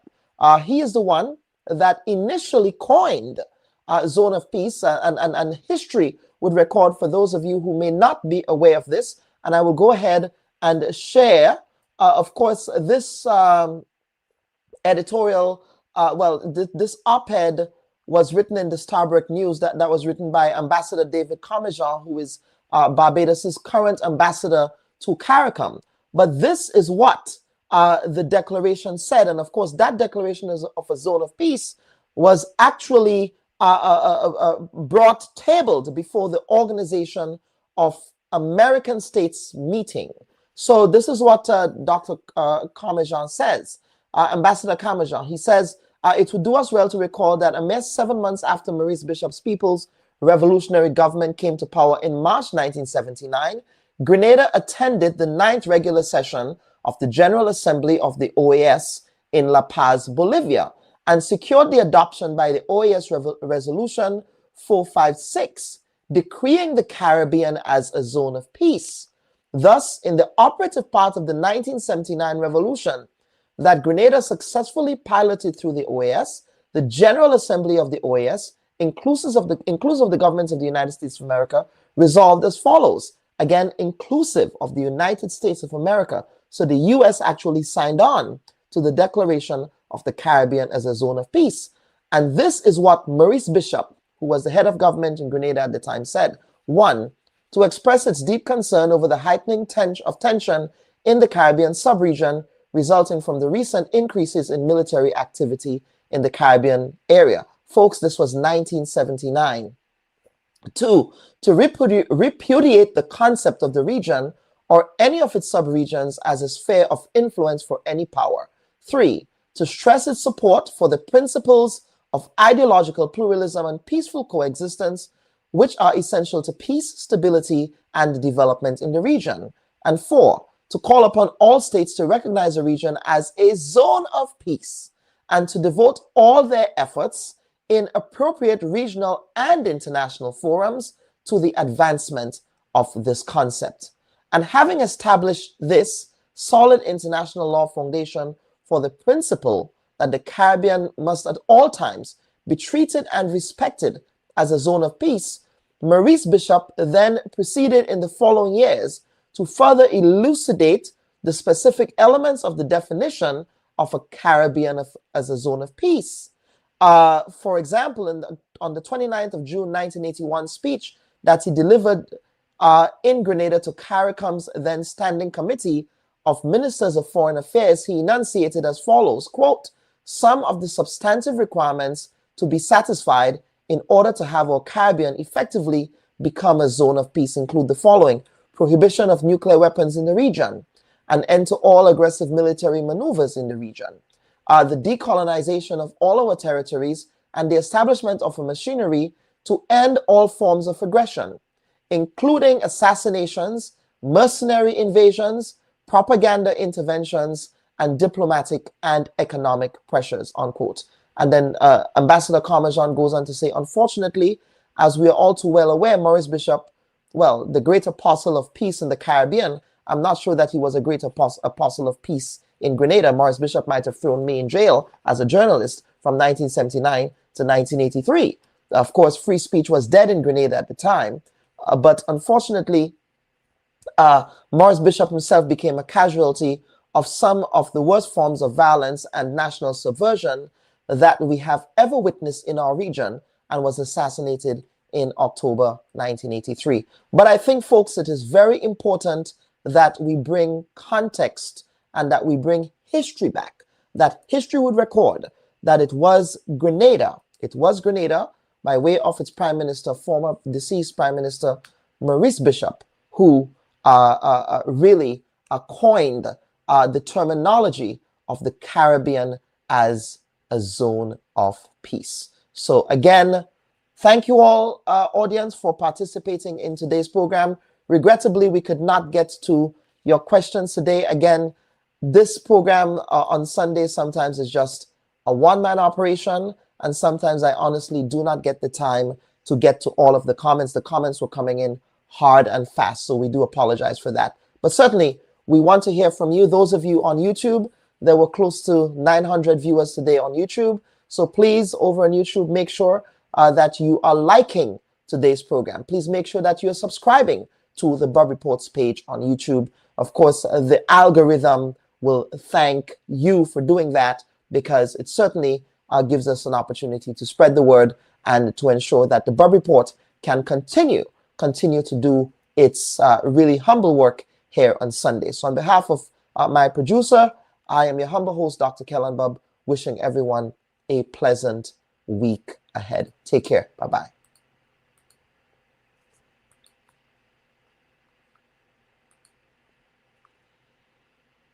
Should your loved ones pass on, they deserve to be treated with dignity. And at S.A. Johnson Funeral Home, we can provide you with that service. We can take you every step of the way during your sorrowful moments. When that need arises, call S.A. Johnson Funeral Home at 347-777-9797. That's 347-777-9797. S.A. Johnson Funeral Home is a Caribbean family-owned funeral home here in Brooklyn, providing funeral services, but in a dignified way. From cremation to burial to the repatriation of your loved ones, you don't have to go through the hassle, as we provide exceptional service that allows you to mourn and heal peacefully. For more information, visit our website, www.sajohnsonfuneral.org. Send us an email at sajfuneral@aol.com or call 347-777-9797. S.A. Johnson Funeral Home, because you deserve to be treated with dignity.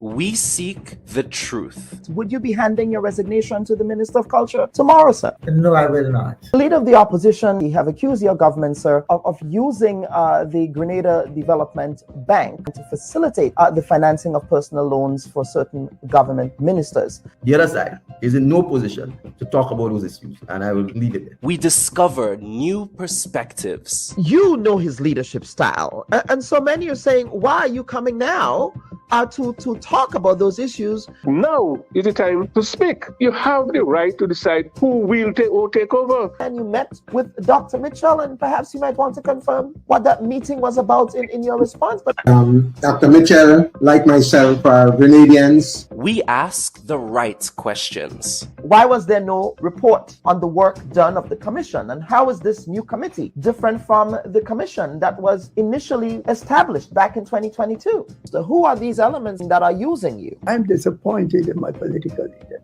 And why is that animating those political conversations now? This is a very interesting question. The Bubb Report with Dr. Kellon Bubb. Thought-provoking, truthful, unbiased, and truly original reporting. Hi everyone. Thanks for checking out the Bubb Report's social media pages. If you'd like to get more videos, show highlights, and watch our weekly live show, follow our Facebook, Twitter, and Instagram pages, and also subscribe to our YouTube channel. You can catch repeat episodes on Wednesdays at 4 and 5 p.m. respectively on CRFM Radio and GBN TV in Grenada. We are also viewed on Sundays at 8 p.m. on WPG 10 throughout the Caribbean. Thanks for watching.